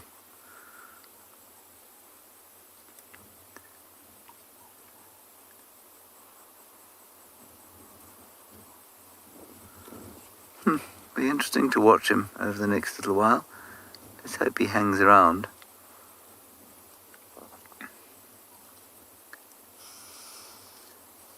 Gosh, it must be sore.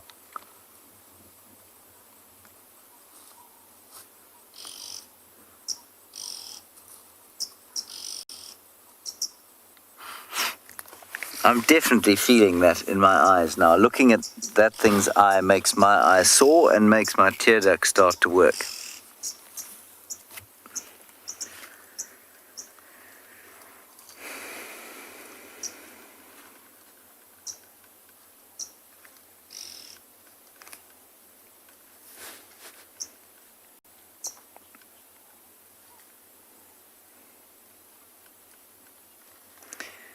So you may have to go and get yourselves a tissue.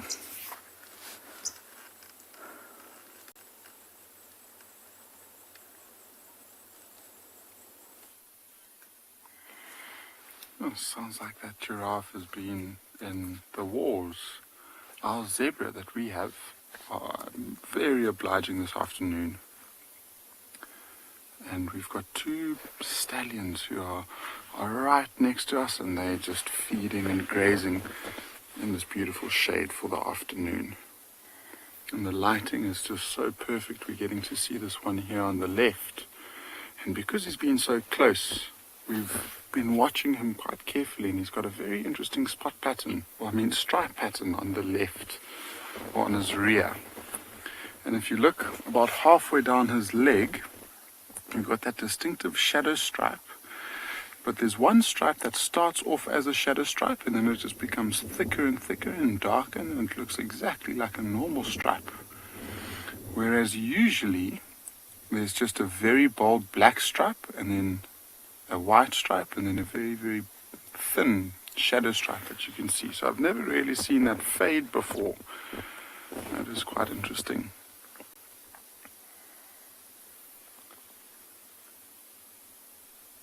And if we zoom in closely to his rump again, we might be able to see these little scratches and nicks of his skin.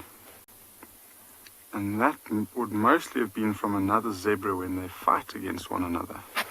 And so that's the other zebra trying to bite the rump and the back, and probably trying to get to the tail of that stallion to try and bite it off.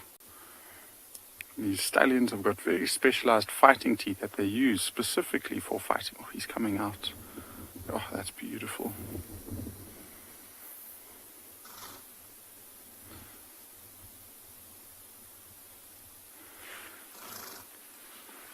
He's also got quite interesting patterning on the mane that he has. And those stripes go up quite nicely, but then every now and again, in and amongst the white stripes, there's a couple of black spots. Oh, but he's giving us such nice visuals. And you look at those eyelashes.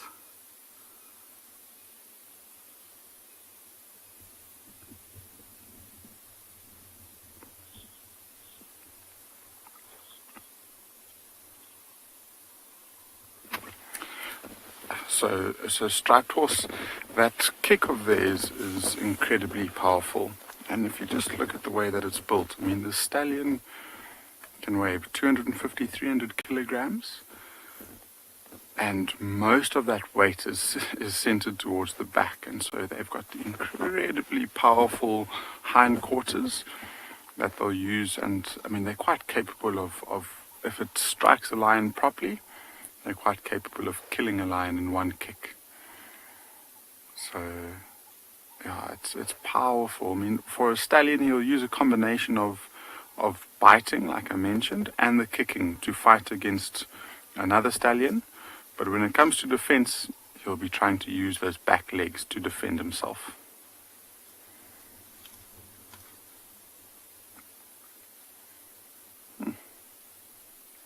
It's also really cool to see the color around his muzzle. So it's a slightly reddish brown color that he has. And absolutely no hair on the nose. No ways. He's just bitten a leaf off of an apple leaf and is eating it. Is he going to carry on doing that? He is. That's insane. A browsing zebra. Yo. I mean, 99% of the time they're feeding on grass. So to see him putting his head in that apple leaf and plucking the leaf is quite amazing. He's literally eating the leaves of the apple leaf.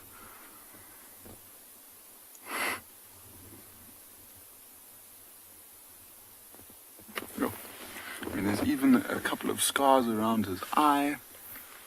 The patterning around his ears, though, is also beautiful, because it's not just stripes. There seems to be some zigzagging patterns. I can see a loop on that left ear.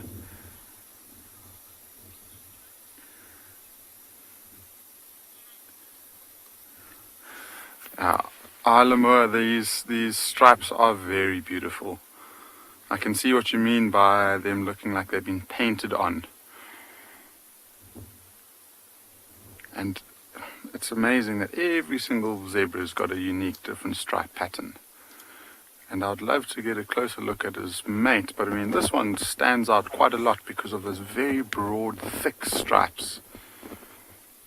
And that, specifically that shadow stripe that forms into a much darker, thicker stripe is really cool. And you see up just above his front shoulder, there's this almost a triangle little pattern there that's surrounded by white. It's just like a little dot.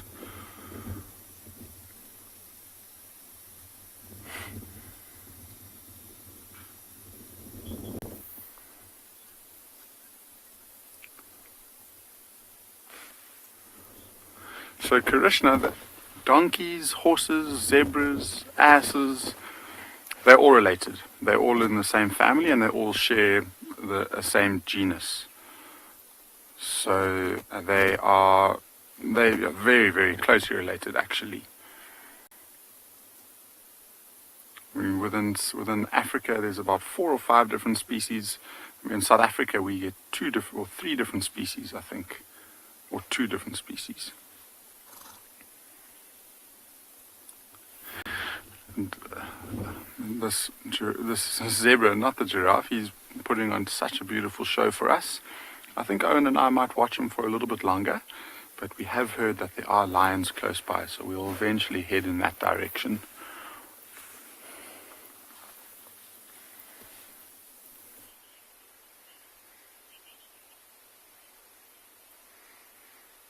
So we've literally driven every single bit of road in this area where we left the cheetahs this morning, and we've come back to the spot where we actually found them, and we found the herd of buffalo that chased them out this morning from their resting spot.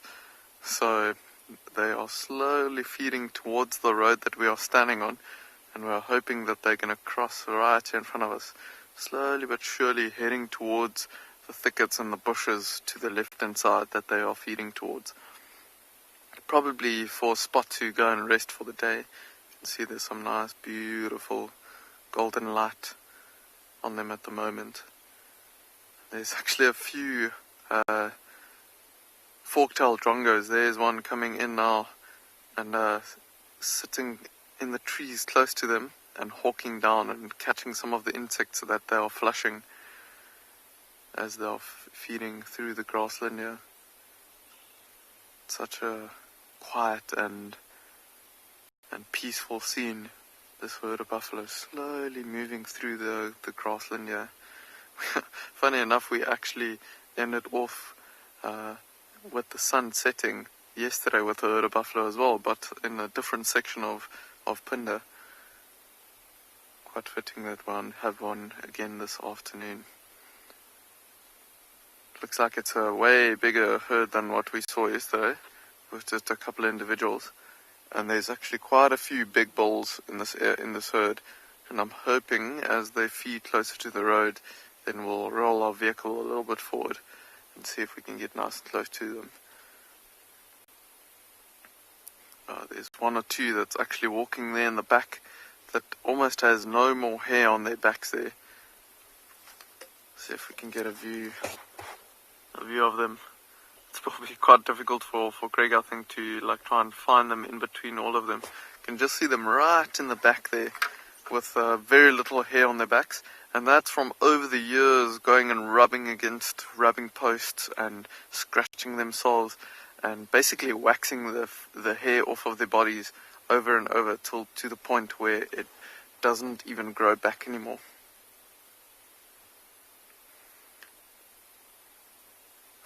It's interesting that they all kind of spread out from left to right and slowly moving in like a line.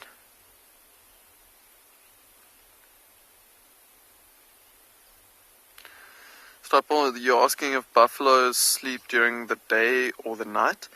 So buffaloes actually are some of the animals that sleep during the evenings quite a bit, but during the day as well, especially hot days and so, and during the middle of the day they'll find thicker areas where it's a little bit cooler or so, and they'll lie down and chew the cud, and often some of them doze off, and they'll try and sleep for sections during the evening as well, getting up and feeding, maybe moving a bit throughout the night. So both during the day and the night.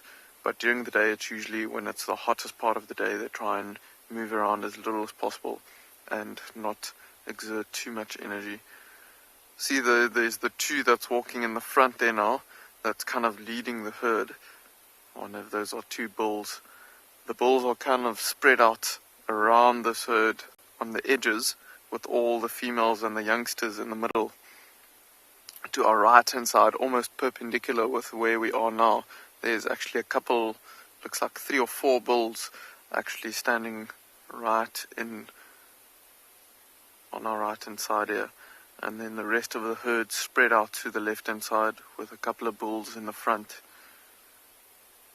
almost like a protective enclosure for these females and the youngsters. You can see quite a few bushes and stuff moving around as they go into the thickets there, and the bushes are shaking quite a bit, and that's actually them scratching along their horns and around their ears, and so you can imagine that those crevices is where some ticks would love to go and sit and feed on them, and they'll try and scratch on that by using some bushes or so.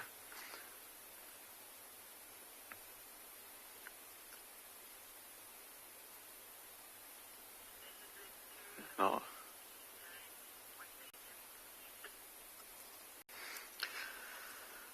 Bradley, you're asking how many herds of buffalo we have on Phinda. It's quite difficult to say because the herds actually kind of break away from each other and come together, break away and come together. This afternoon, for example, we already saw 3 herds, but even this herd that we're looking at now, I think is more than one herd that's kind of come together.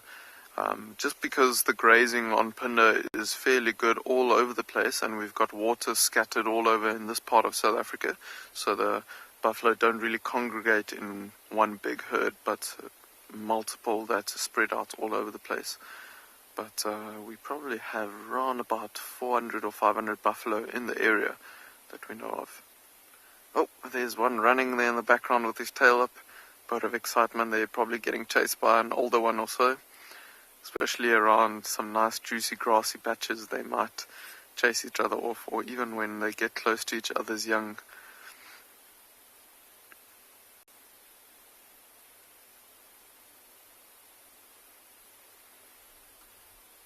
You can just feel the breeze is cooling down quite a bit, and I wonder if that's why they are maybe moving towards these thickets here in front of us, to see if they can get out of the wind and find a spot to settle down for the evening.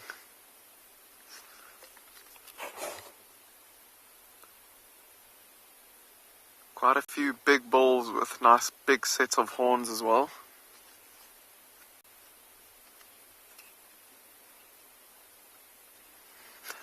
Ian, you're asking if buffalo would be friends with normal cows. I don't see why they wouldn't be friends. They are from the same family. However, I think, in Africa, people try and avoid mixing buffalo or having buffalo and cows in similar areas, because they are so closely related. You can imagine diseases are prone to jump between the species. So, for example, in Botswana, they've got a massive corridor to keep buffalo away from their cattle breeding areas to stop foot and mouth disease. But for now, I think we are going to keep on going, and Craig and I are going to see if we can find the cheetah before the sun sets completely.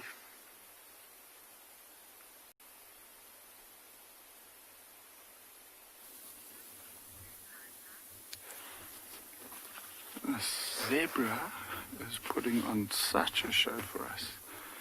He's come and he's walked within 2.5 meters of our vehicle, and it's like we're not even here.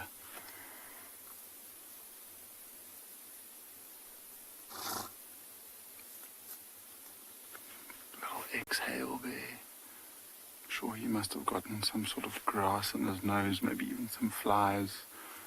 You can see how his whole body's twitching from time to time for that exact reason.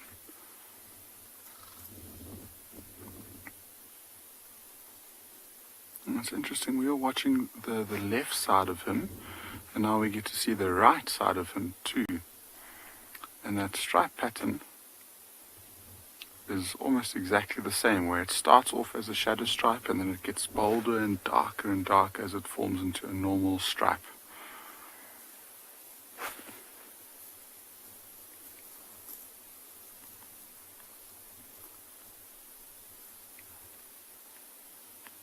And especially from this angle around that rump area, you might be able to see those little nicks and old scratches from when he was fighting, looking for a female. And for us to have a look at him and figure out that it's just him with another stallion, and those fights are probably unsuccessful for now.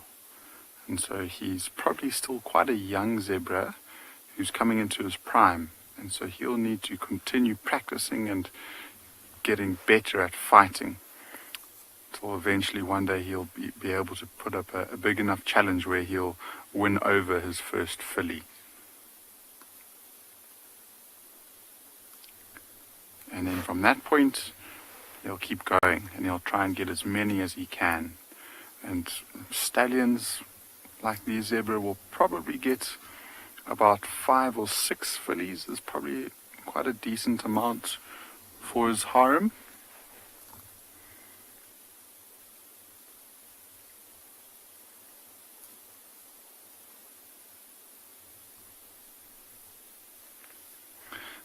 As he grazes closer and closer, as soon as he decides to move away from us, we're going to move away from him and see if we can try and find those lions.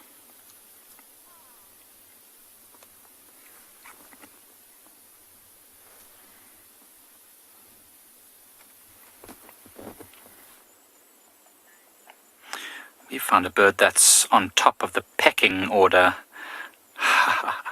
Okay, let's move on from that. Never mention that again. This is a woodpecker, and it looks like a bearded woodpecker, and it is busy chipping away at this loose bark on this marula tree. And a moment ago, actually, we saw something really cool. First time I've ever seen it. It actually managed to stick its tongue into a small hole in the tree and pull out a small grub, which I thought was incredible. I've never seen that before. I know they do it.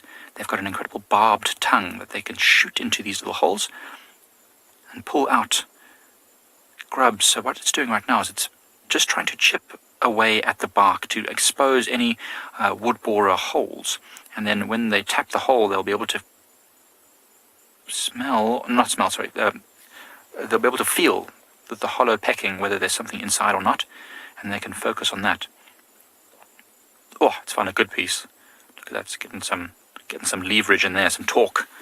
It's amazing that they don't get a headache. They've got a special adaptation, woodpeckers, where their tongue actually, it's a very long tongue, can actually curl around the back of its brain and help serve as a cushion so that it's not constantly hammering against the back of its skull, which is quite clever. Oh, here it comes. There you can see it's a bearded woodpecker because it's got a very broad, dark stripe that runs down the side of its chin, or what would be a chin if it had the same head as us, just on the sides of its beak. And of course, if you look at the tail there, it's a very stiff, bristled tail to help it gain some leverage when it's hammering its head into the wood like that. If it had a soft tail like most other birds, it wouldn't be able to brace itself properly. It's also got a very, very interesting adaptation on its feet. It's got zygodactylous foot structure, which is a very fancy word. Let's move past that as well. It basically just means that it's got 2 toes forward and 2 toes back. It gives it amazing grip. Look at this. Oh, it's going to get a nice piece of bark off there. Watch this. Get rid of that bark. What's underneath there?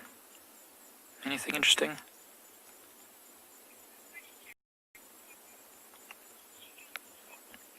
Goodness, tailor-made. That's a great question. How strong are their beaks? I've never really held a woodpecker in my hand to feel what the beak feels like, but I suppose it's probably incredibly hard. That material is, I want to say it's a bone. I mean, it's bone, very broad-based bone that spreads the weight or the power of the beak slamming against the tree, and it's covered in a keratin kind of sheath. So, and there it flies off to the next tree. But it's a very tough beak. Not a thin beak that would crack or break easily, and also not a short, broad beak like the seed crackers. It's got a long beak with broad base, so it spreads when it's hammering at that tree. So it's quite a tougher beaks of those kind of birds. Yeah, it was a lovely tree and a lovely moment that we spent with our woodpeckers up close, like we can with this amazing camera. So that was really great. But we're on Marula Lane right now, and we're actually heading in the area where we saw the lions. It's starting to cool down now. The sun is starting to set, and I suspect that if they're still in the area, they'll start to get on the move, which would be pretty cool to see. This morning we lost them fairly quickly as they moved through some really, really dense areas. Later in the morning we found them again. They were already starting to settle down and rest. But now as it cools down, I'm sure we're going to start seeing them get active again, which would be super.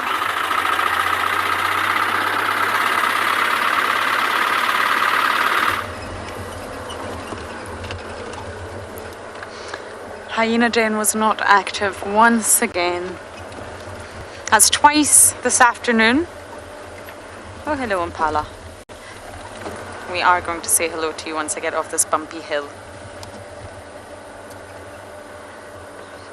2 males. Oh no, don't run away. Not much for a bachelor herd here, really.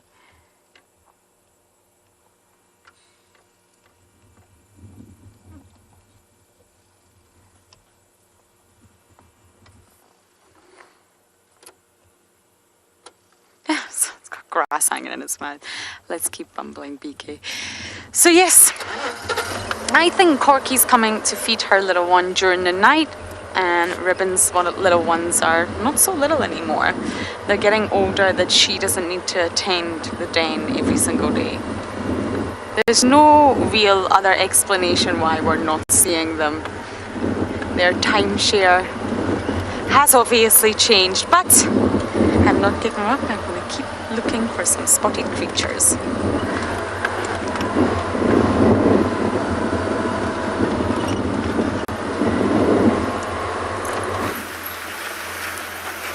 We have got a patch creature. This time it has got both of its eyes in good order as far as we can tell, and it is in full charge. Now the interesting thing about this particular giraffe is that it also is a dark giraffe, and it is also on its own. And there was some research done relatively recently on the colours of giraffes, because the old story that is probably being recited as I speak to you around the Sabi sands and various other wildlife areas is that giraffes get darker as they get older, so it's a good way to age them. That is not in fact true. But what does seem to be true is that those giraffes that have darker skin tend to be more favourably looked upon by the ladies, and they're also more likely to be on their own. Now, they don't know the exact mechanisms for this. They think it might be testosterone, but they're risk takers, so they'll move from group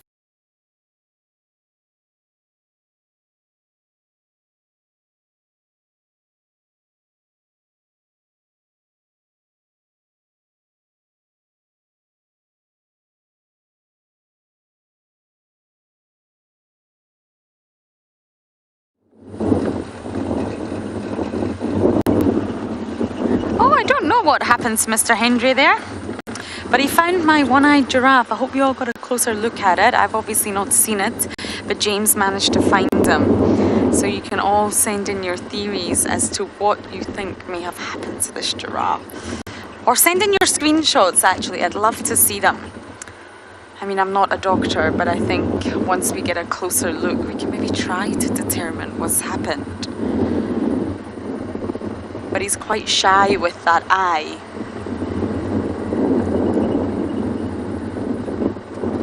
I'm still trying to look for this baby steenbok for you all. It's somewhere on quarantine.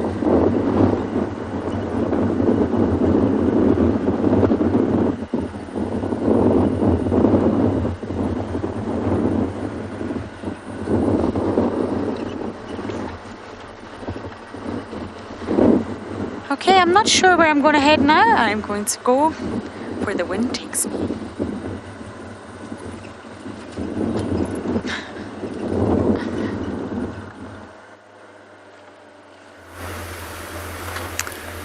Well, then you'll be going southeast if you're going to go where the wind takes you, Lauren. I'm not sure what happened to us last time, or how far I got in my discussion, but here is a dark giraffe. He's a magnificent creature.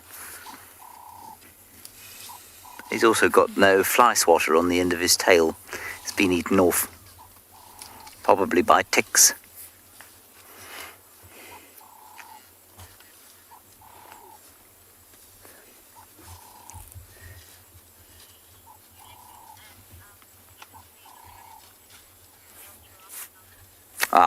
So apparently I left off at the point where I was talking about females being attracted to males with dark skin. I then went into a very long treatise, obviously to no one in particular, about, well, to Theo only, about the fact that they think the mechanism, or they're not sure of the mechanism that creates the darkness and the different sort of attitudes, but they are putting it down, they think, to testosterone.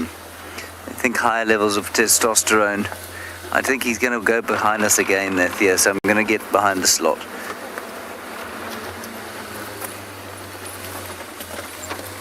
There we go. Hello. You are a very fine-looking fellow. Apart from your tail, which I'm afraid is sadly lacking. Was it you who inflicted that horrific wound on our other friend,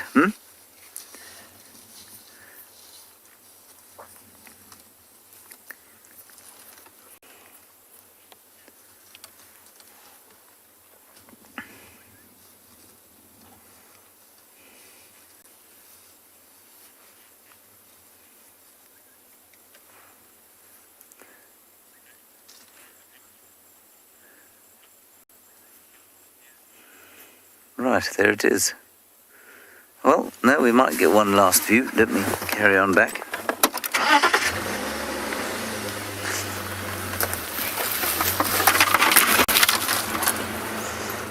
Liz, I know that I've been asked this question before. I know I've looked it up, and I don't think I remember the answer exactly. But yes, in essence, they do have a higher blood pressure than some other animals because they've got to get the blood all the way up to the brain. I think that that's what the answer was. Makes the most logical sense.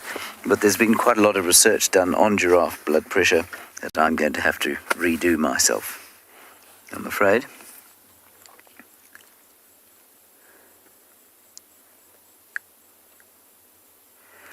There are also a huge number of, I think, much more complicated valves in the veins and arteries of a giraffe that keep the blood where it needs to be. So it stops it draining out of the head and into the toes.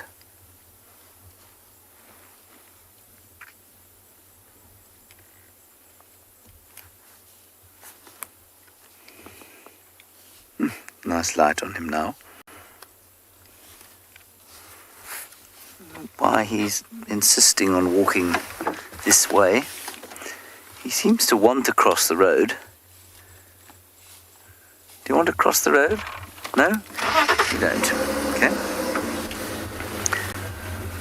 Carry on going backwards. He's deeply confused by us.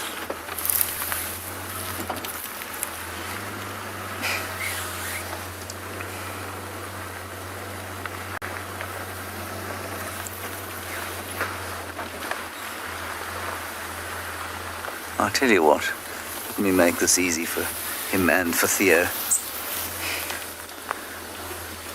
There we go, Theo. Now, if he wants to cross the road behind us, he can.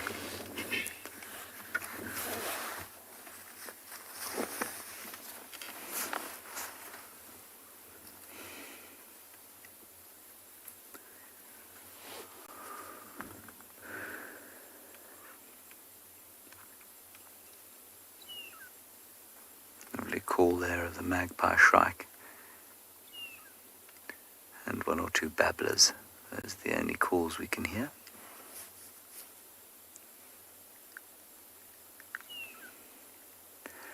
And I think as he disappears behind that enormous guarri bush, it's time to move along. We're going back towards that waterhole in the hopes that something will have turned up to have a drink on this warm afternoon. Perhaps some elephants, perhaps Tlalamba the leopard.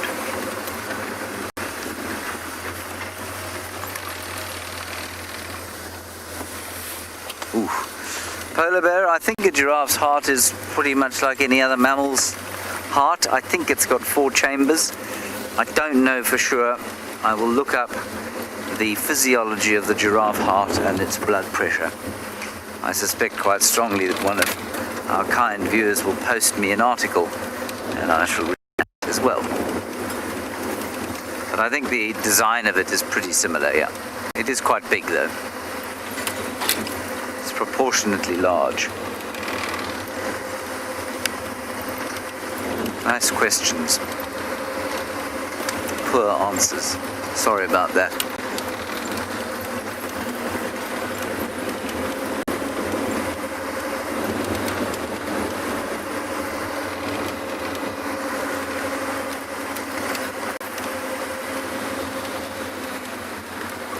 So we're going to go up to the waterhole and then we'll head towards the west. I'm going to give up in the east here unless there's something absolutely spectacular there.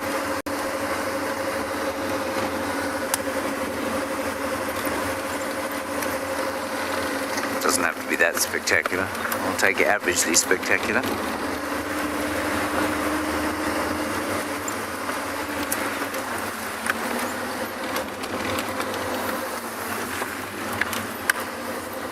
Greatly looking forward to the outbreak of leaf growth, flowers, etc.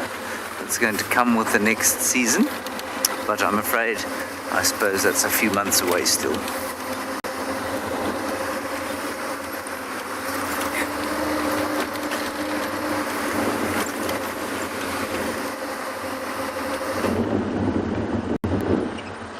That is true, James. It's not going to be long. I think spring starts next month and you will start to see the whole landscape change. I'm very much looking forward to summer. However, because it's still quite thick now and it's still quite lush, that means that when summer comes it's going to be even thicker. The thicket that you can see will be really impenetrable and it will be harder to find animals, but at least the plethora of insects around will be incredible. I'll start my butterfly list over once again. So since I can't find any animals, I am looking forward to answering your questions. I'm not having a very lucky day today, I'm afraid. It's very, very quiet.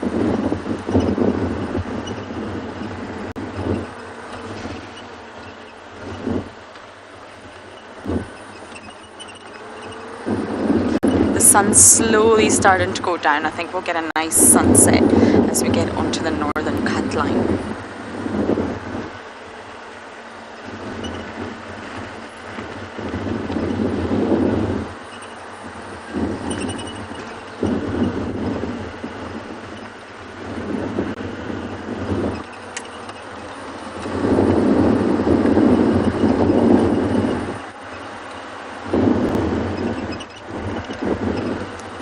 Okay, the scythe didn't deliver much for me, but hopefully the northern cut line will.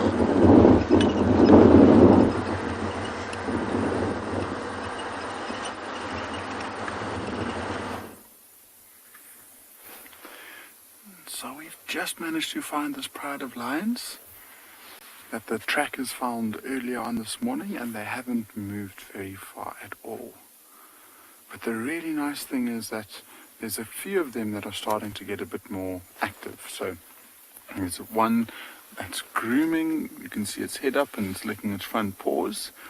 But then every now and again you see the swish of the tail of another one, and it's been happening a lot. So I think there must be quite a lot of flies around here that's getting these lions to roll around and move a little bit more.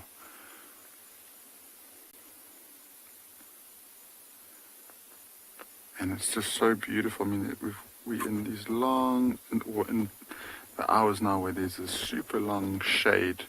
The sun is directly behind us. And so it won't be too long, I hope, until these lions start to move around. And they're all looking, they're not looking completely full, but they're not looking hungry or skinny either. There's one of the cubs that's just standing up now. Big stretch. A few of them have been doing exactly what that one is doing, and just taking this time to go to the toilet. Looks like there's something moving in the ground there it was watching.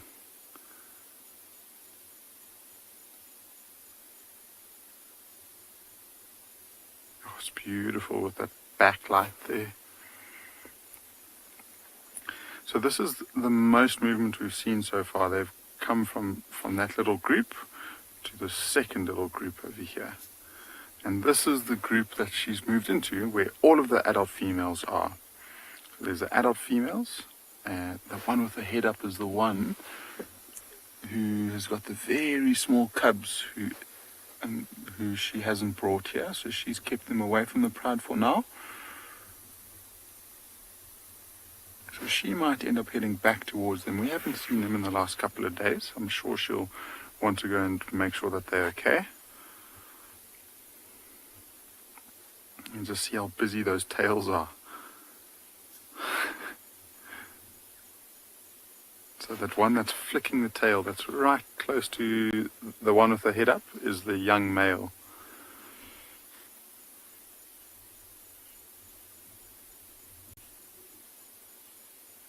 So genus, absolutely yes. It's actually not uncommon for there to be more than 2 males that are in control of a pride. And it just boils down to, if there's more than 1 male, it's easier to protect the territory and easier to take over a pride of lions. And so ideally, I mean, they would want more than 1, and they would probably like it if there was more than 2. So sometimes you see a coalition of males, what we call them, and sometimes they're about 5 or 6 strong. And this pride, however, has got 2 dominant males who are brothers, and they dominate, and they've got their territory around this pride, and then they've actually got another pride in the western part of the reserve that we sometimes see them with. And so it's actually quite common to see them with 2, sometimes 3 males, 4 males, and then in extreme cases sometimes 5 or 6. So the litter of cubs that we have within this pride, of the 8 sub-adults that are in that one big clump, there are 3 males, which means that those 3 are more than likely going to stick together and form a coalition. This female's coming over to let us smell her. And we've got 2 adults up as we speak. It might just be this, just going to the loo. They might settle straight back down, but now we've got 3. I think they're going to get moving very shortly. It looks like they're in the mood. They're a lot more responsive than usual. The adults are hearing the grass rustling, and they're picking up their head to just watch what's going on. And if it's one of the older dominant lionesses that decides to move, I'm sure there'll be a reaction by a few of the others. So this one coming over is one of those older lionesses.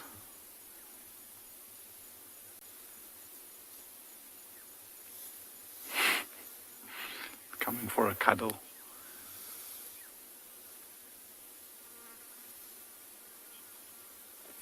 So Beverly, you know, it might be quite stressful, but in a way, those cubs being left by themselves are actually safer than being in a big pride like this. The reason being, they are very small at this stage, and they will listen to the mother. They find a spot and they do not move, and so they don't really draw attention to themselves, which allows her to go and spend extended hours out hunting and following the pride. And if they with the pride like this, they get lots of pressure on by the sub-adults at the moment, who are very curious. They're wanting to play with those young cubs a lot, and sometimes that playfulness can end in harming the youngsters. And so that's one way that they could get injured. And then another bigger way is when these lions eventually successfully make a kill. You know, it's just like one massive cat fight. These animals are growling and snarling and hitting one another. And if those two little cubs get caught in the crosshairs or the crossfire, they are very likely going to get injured. And so what she's doing at the moment is she's slowly but surely introducing them to the pride. So she comes, brings them in for a couple of days. The lions get used to them. They get used to older, bigger lions. And then when they move away and the pride covers a lot of distance, she'll go and find a nice safe spot for them. You know, if they try and follow the pride all the time and they fall behind, you've got the scavengers that will often follow a pride of lions, like hyenas, maybe even jackal to a certain extent. And as soon as they're isolated, they are going to be very, very vulnerable. So in many ways, it's probably safer at this age for her to leave them alone.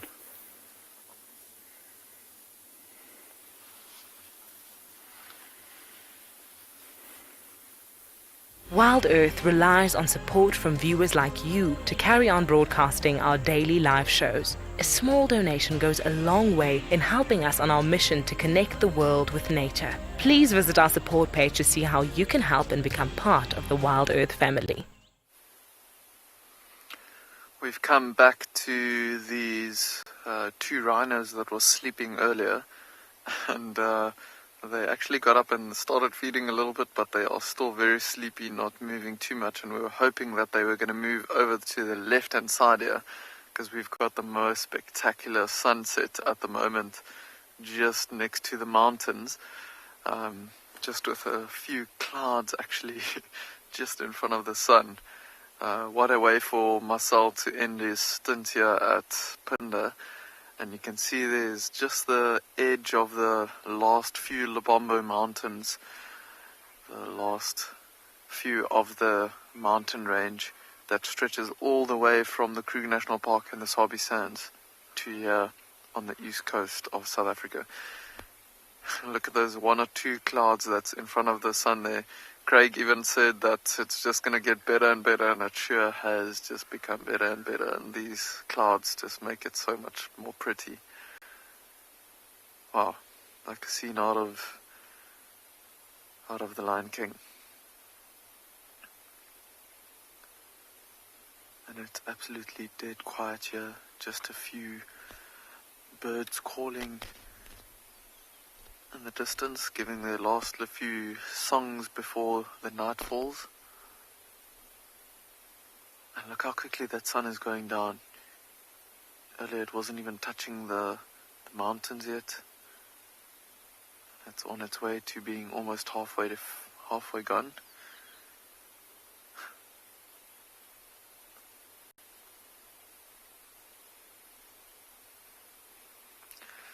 Maya, it is sure one of the most beautiful sunsets I've seen since WildEarth has been with us on Phinda, and hopefully you are taking some screenshots and to remember this. I wish you could all be here with us. It is spectacular, beautiful colorations. And the way it's setting at the moment is to the east, to the west, and that's towards towards Johannesburg and the cities, so there's a bit of like haze in the distance, which makes it so beautiful.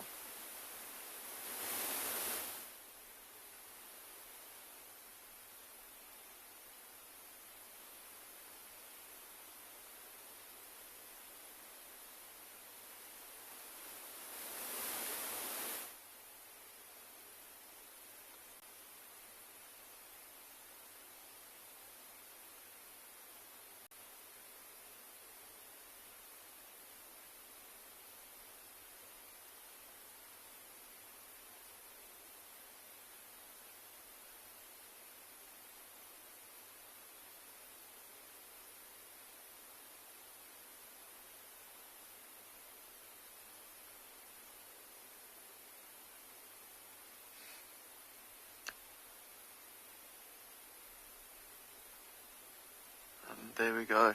Just the last little slither of sun is gone behind the mountains. But even now it's super, super beautiful. Wow. While having two white rhinos feeding just a couple of meters away. Doesn't get much better than that.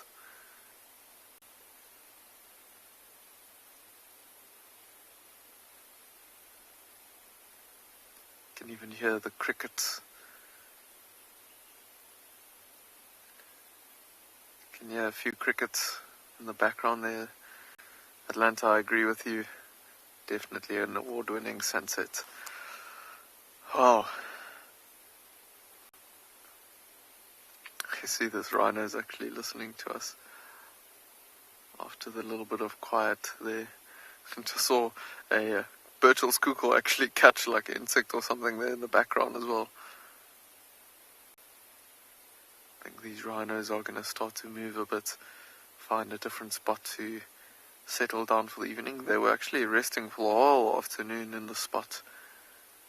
It's slowly starting to move a bit, maybe go and have a drink of water before it's completely dark.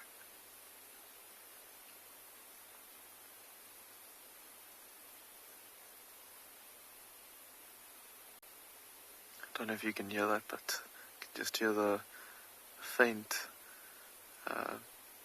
sound of the grass as the rhino is pulling some grass out there with his mouth.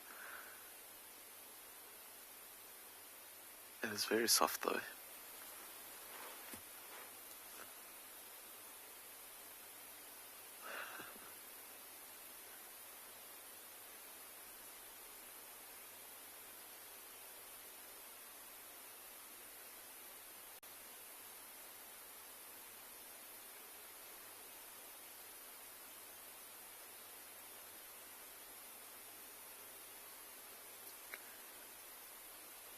The way that they are feeding, going to the right hand side there, you can see that one on the right is kind of leading the other one.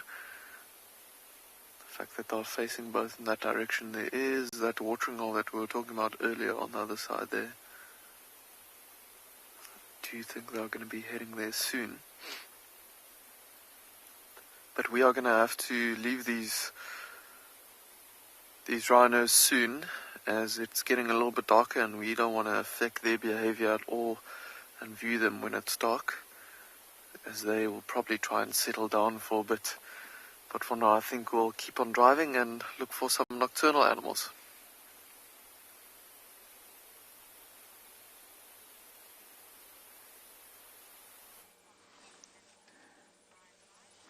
The wind blew me here into a very small herd of elephants.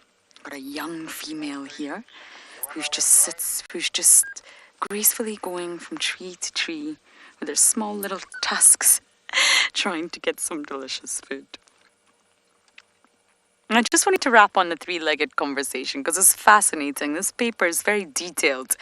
And just to summarize, so many species in the animal kingdom use tails or feathers or any sort of appendage to balance. So you would think the tripod stance would be more prevalent in the animal kingdom. Even a kangaroo They actually use their tail so much in order to sort of stand in that position that they do. So why don't you find animals with 3 legs if it seems to assist a lot of animals in balance and energy saving? And basically, the paper summarized that all species, all animals are bilateral. And the sort of code, if you like, for having 2 sides, bilateral means 2 sides. If you draw a line from your forehead all the way down to the bottom of your body, and that's embedded within most species' DNA, that they are bilateral from the very early stages of the evolution of life. And that's perhaps even when legs and flippers and even fins evolved. We are baked in bilateral symmetry. And that's very, very difficult to change. So although having a 3rd appendage or a 3rd limb would assist many species out here, it's ingrained in us to be bilateral. And although you get insects, for example, that have 6 legs, so essentially it is 3 on either side, and they move on 3 and in the other 3 and in the other 3. It's actually called an alternating tripod gait. That's not 3 legs. That's a little bit different from what this paper was talking about. So we're basically built in to be two-handed, 2-legged.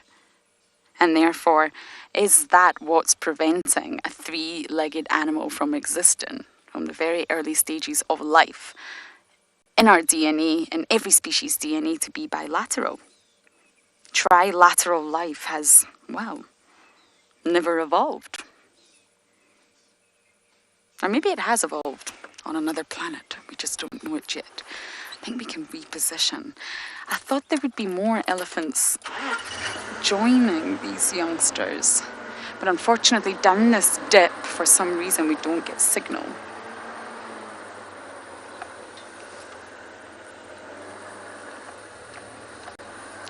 Yeah, they're all on the other side. Okay, I'm going to try and reposition and get better views of these 4-legged animals.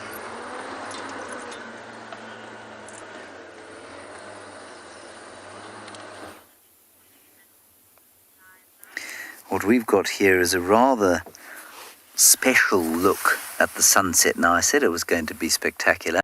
Let me stop speaking for a little while because it is about to touch the mountains and disappear there below. Shh.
So the only sound that whole time was a green wood hoopoe going tick-tick, tick-tick, tick-tick. Now some franklins are starting up, but that's about it. Now, many of you, if we zoom all the way out, you'll be able to see that this big plume of smoke is still heading in a southeasterly direction with the northwest wind. And although it's sort of directly towards us, what happens with these fires is that, I don't know if anyone's actually fighting it or if they're just going to let it burn itself out. What will happen is that it'll get cold this evening, and the wind will probably die down, and that fire will not manage to carry on. It might leave some embers, and look, if it's very hot tomorrow and the wind blows, then it might come up again if no one's done anything about it. But it's not going to survive the night, the fire, if it gets cold and the wind drops. Because the fires out here need three things. One is oxygen, and that comes from the wind. The second is that they need, sorry about that, birds, dry fuel. And the third is that they need, if they need four things. They need dry fuel, obviously. Then they need a low ambient humidity, which it will have. And then it needs a high temperature, high ambient temperature. And it's going to have two of those things sadly lacking. It's going to be cold, and there's not going to be any wind tonight, I don't think. So, like I was saying, although it looks pretty terrifying, it's nothing like those fires that you get in the outback of Australia, where those gum trees are basically exploding because of all of the oils and things in them, and when the pine trees and those sorts of things start to burn.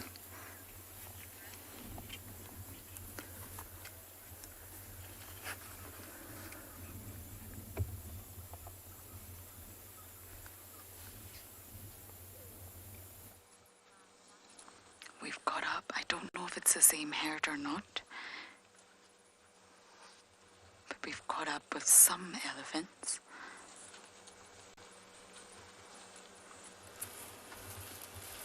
Oh, hello. We've got some suckling going on here. It's not the best angle, I'm sorry, BK. Excuse the aerial. I thought they were going to go in front of the car, but they've actually gone behind the car.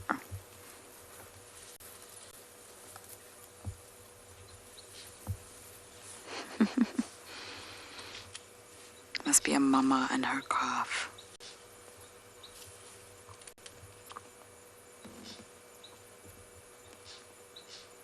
They use their trunk to sniff out the nipple, and then they use their mouth to actually suckle.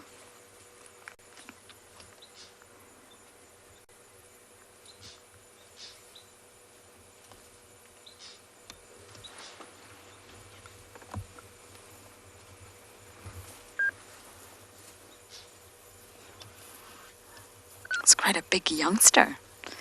They can remain in milk up to 4 years old. But the sort of most important part for elephants is the first 2 years. That's when they will really drink milk. It's only after the 2 years that they'll start to feed on other sort of vegetation. And will remain in milk up to 4 years. I just want to turn really carefully here. Okay, this might be the last little view that we can give of this Ellie herd as they move off into the thicket.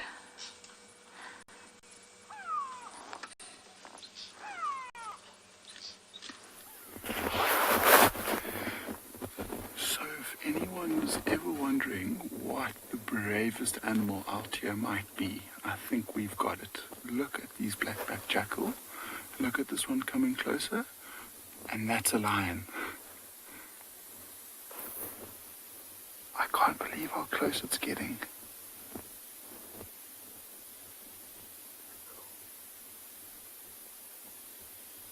Must be sniffing the dung that these lions have been dropping. It's even taking a step forward. And the amazing thing is that these lions are not paying any attention to it whatsoever. None of the cubs are looking at it, none of the adults.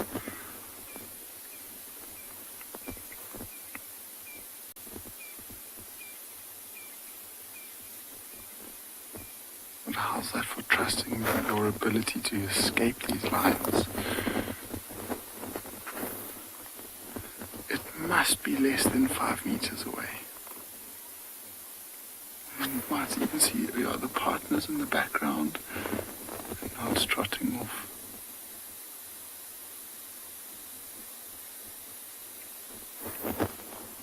So this jackal is now moving in amongst where the sub-adults were lying when we first saw them.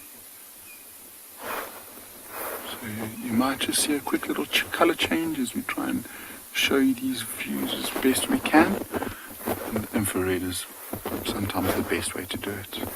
And just look at that. One of the sub-adults up, 2 of the jackals watching.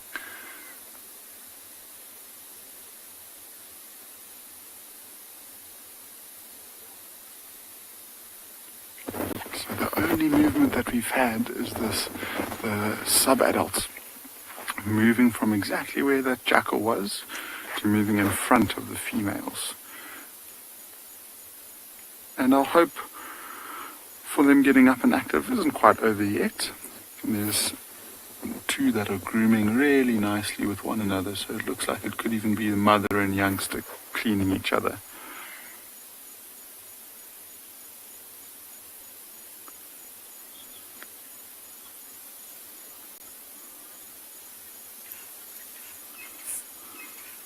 But Papadum, the lions, I don't think would fight with the jackals, mostly because they probably think that it's not really worth their energy. And I think that's why these jackals are brave enough to come up towards these lions. And the only time that you might find the lions actively chasing these jackals away is if there's a carcass around and they feel very protected against it. So they'll probably feel threatened by most other animals. See, so now the cleaning's done, and one of the lionesses is up. This is the female with the young cubs, so she could be returning back to the cubs. No. Got a little bit too excited too quickly there.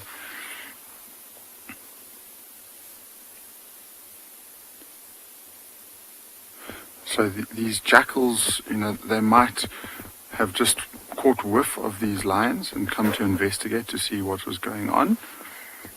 And I'm sure they're experts at reading the body language of these lions, knowing that they're not really in the mood to be hunting or moving around, and so they are happy to try and get as close to them as possible. But it does look like they came and did a big quick loop around these lions, realized there's no food or nothing of interest, and now they decided to get up and move away.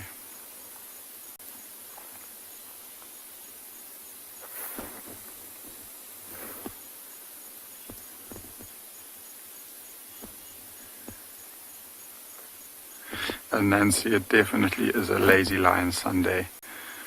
But they're not the laziest lions I've ever seen. And they are slowly but surely getting active. And this is equivalent to a nice Sunday morning lion to humans, I guess. They got no real agenda, happy to just snooze, go back to bed, sleep a little bit more.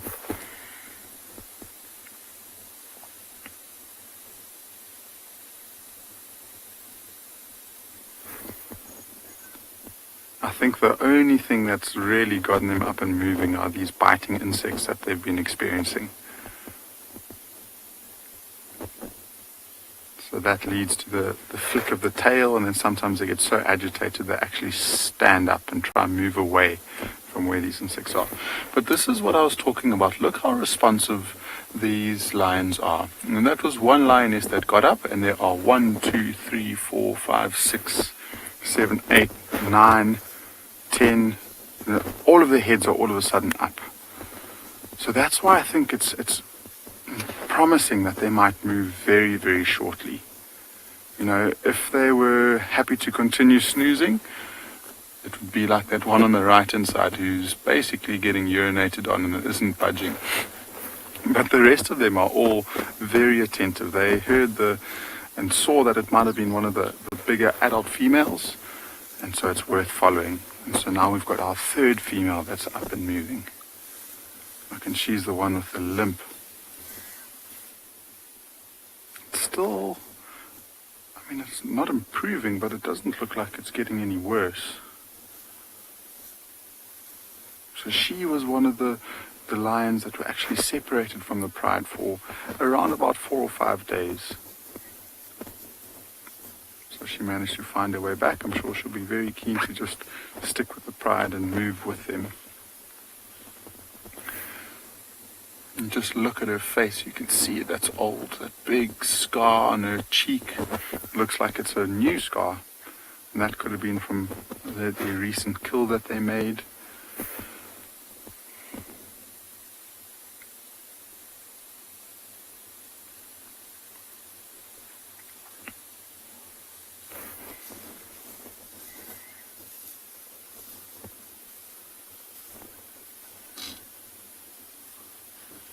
More and more of them lying and yawning. So they will get up, move to the front end of the group, try get in with some grooming.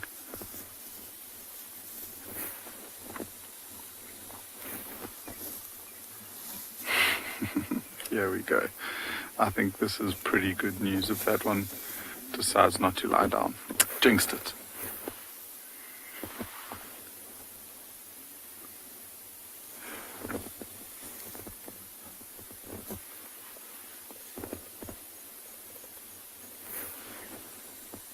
And this little one is gazing into the distance. She's the only one that's looking that way, so I wonder what she's listening to.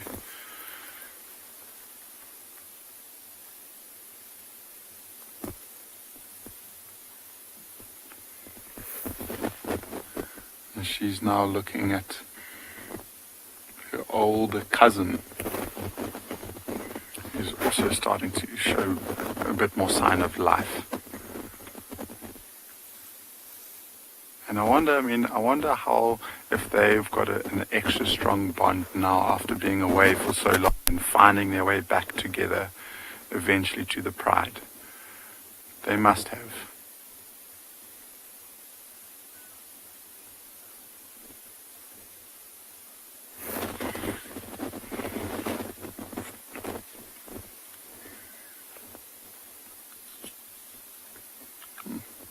Nice big healthy teeth that young male has. And so if he's yawning like that, he'll get up and then we get to look at his leg. And that limp hasn't improved, but I mean, it looks like he's walking around almost perfectly fine again.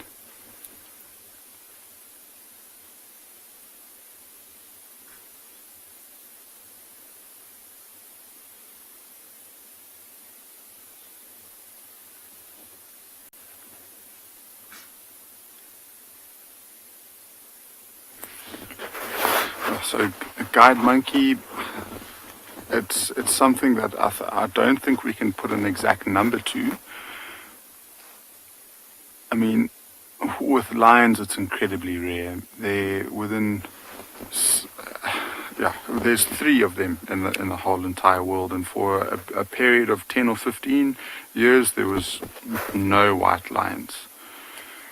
And so it's quite difficult. I think, when you get the leucism, these leucistic morphs of animals being either very, very light, like this white lion, or very, very dark, it tends to be a little bit more common in birds.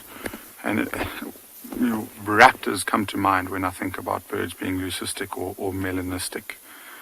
And the Wahlberg's eagle's a good example, where you'll have a white morph and then you'll have a very, very dark morph. And those you see a lot more regularly than you will in mammals.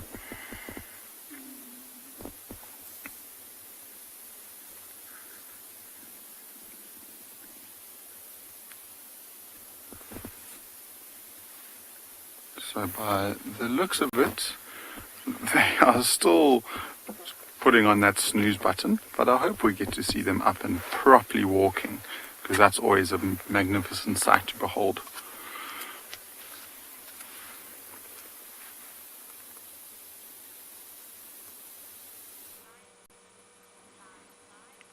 We have the most gorgeous herd of Nyala. Lots of youngsters drinking at Galagopan. I have to say, it's the first time I've seen anything drinking at Galagopan in a long time. Lovely.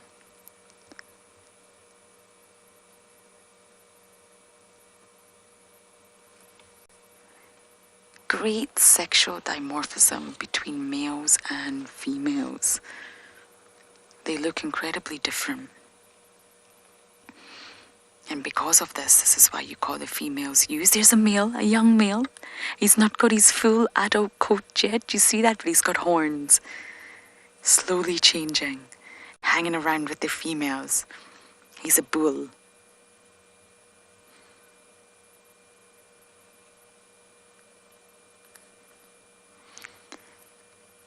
Now, those disruptive markings that make Nyala so significant, those lines, those bars, believe it or not, females are said to have around 18 stripes and the males 14.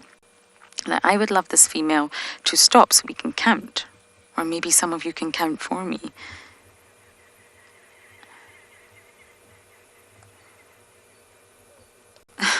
I didn't manage. Did any of you manage?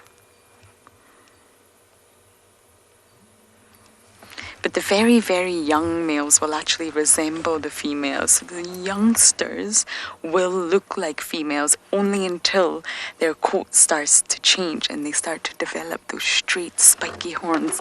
Oh, that was lovely. Did you get that name, BK?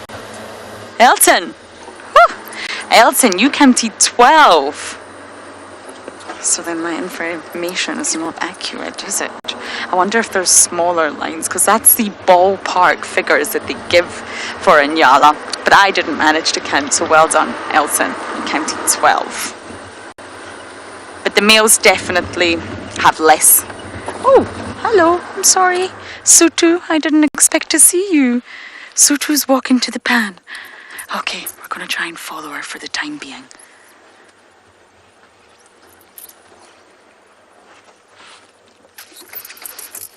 Hope you're still with us. Okay, I'm just going to turn the car. All the hyenas are out for the evening. I wonder if she'll go and take a drink. In case you wonder what that awful noise was, yes, I hit a bush. I've just hit another one. Sorry, Beaky, I'm going to have to turn.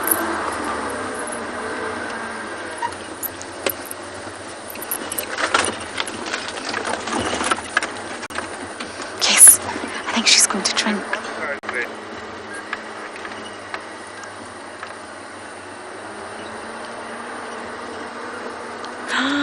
No, is she walking right past the pan? Someone must not be thirsty.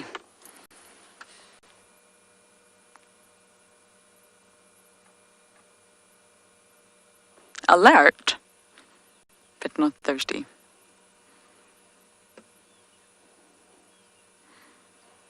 This is the time of night, I think, when it's really started to cool down. Hyenas get active. Smelling, listening. It's so lovely to see her. I haven't seen her in quite some time because the Dane's not been active. Very fluffy. She's still a sub-adult. This is one of June's daughters.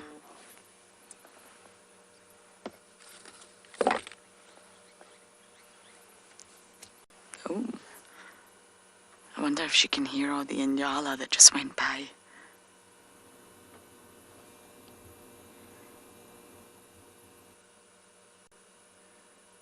She hears something.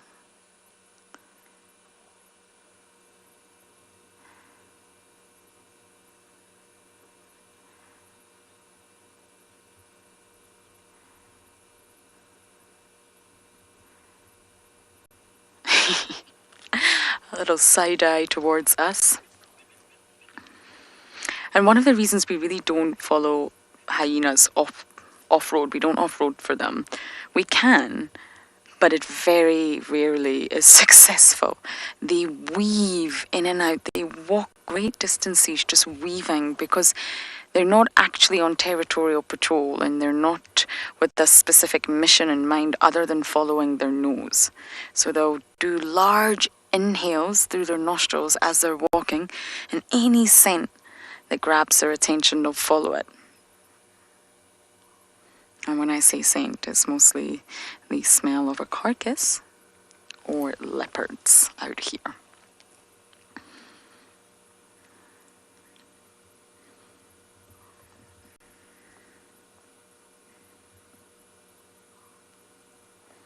She's behaving the exact way that the individual did last night, who I believe is the same one that was with Kalamba when she was up the Tamboiti in the drainage line with her kill, I think last week. It's the same hyena.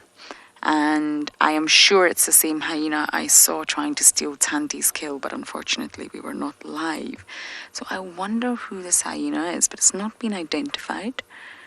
It's not part of the Djuma clan that we know of. And she's behaving in the exact same way he did last night. This is a decision-making process.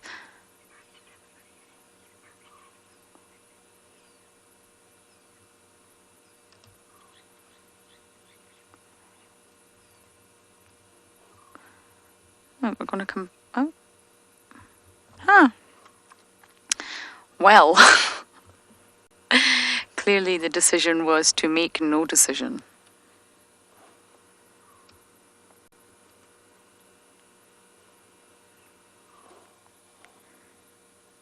Isn't she beautiful? Got a very dark snout.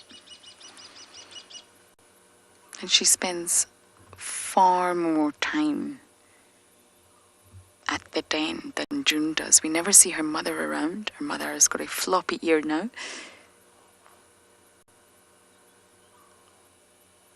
But Sutu herself is always around the den. She appears to have a great relationship with Ribbon and the cubs. She loves the cubs. She's still a youngster at heart.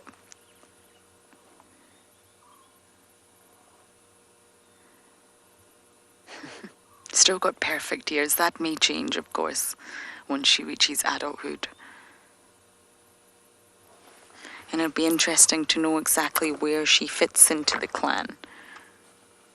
Not quite sure yet with Sutu.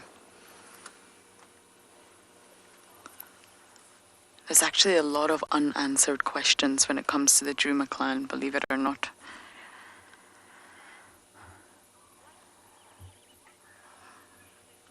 Suzanne, you're saying, what a gorgeous animal. I know.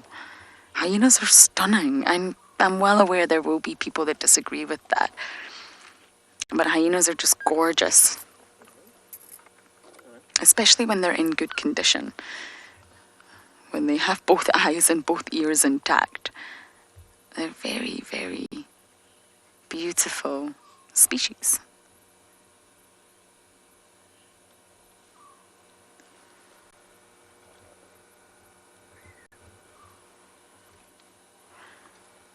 Okay, I think we need to go into IR now. I'm getting hand signals from BK in the back here. It's that time of night. Lost too much light, so your picture is very shortly going to go from color to black and white.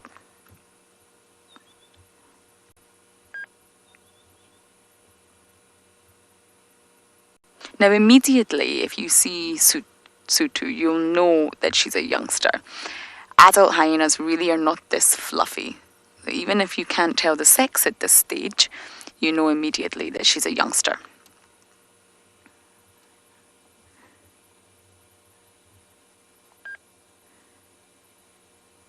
Oh, okay, something's got her attention.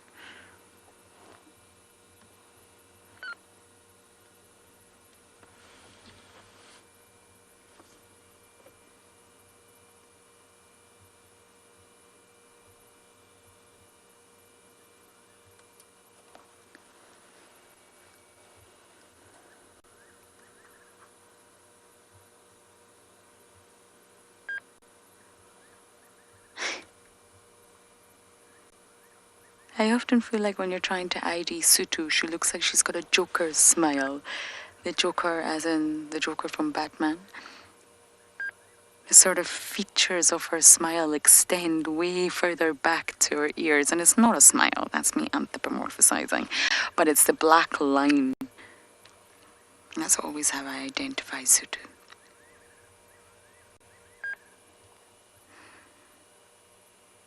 Okay, we're going to continue to watch our sub-adult here and see where she goes.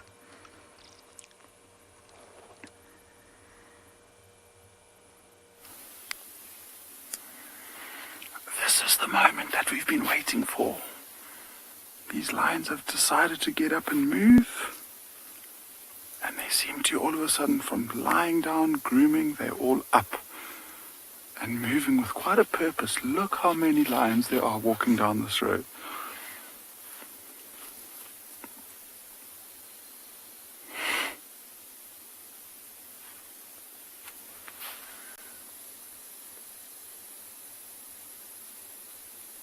Has to be one of the greatest sights ever, to just follow lions and see them walking towards us.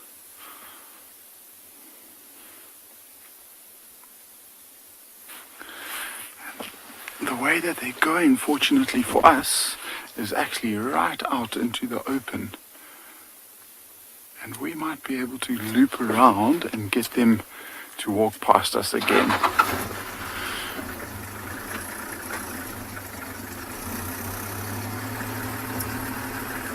It was quite incredible. It just took one female to decide, okay, now it's time. She decided to get up and move, and one by one, it was almost like they were waiting in line, and they all got up and followed each other.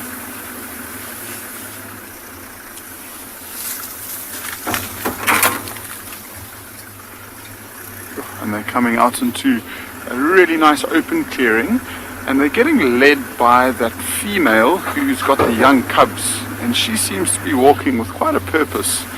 So she has just lain down, commentator's curse again.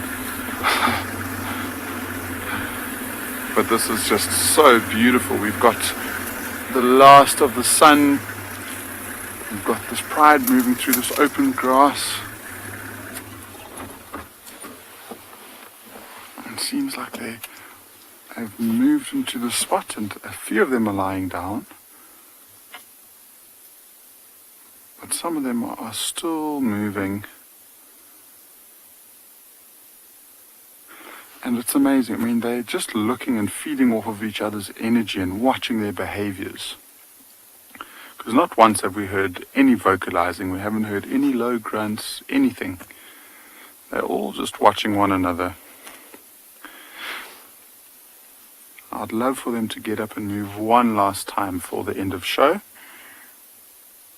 We can't be too unhappy with what we just saw there. Them walking straight down that pathway towards us. And they might have just come out into these open areas to listen and look, just to see if they can see anything that might be coming to settle down. Things like wildebeest and impala. And from this point, if they keep going, they're heading straight towards a waterhole eventually at some point. And hopefully somewhere in between there, they get to catch up to some sort of animal that they get to hunt and feed. But I will leave these lions shortly with Yapi taking over tomorrow, and if anyone can find lions, it will be Yapi, and I'm sure that will be his plan tomorrow. And so it's been yet another beautiful day here at andBeyond in Ngala, watching elephants and baboons down in the riverbed, and ending off with these beautiful lions. So as we say goodbye to the lions, we're going to say goodnight to everyone, and we'll see you in the morning where Yapi is going to take over and show you something epic.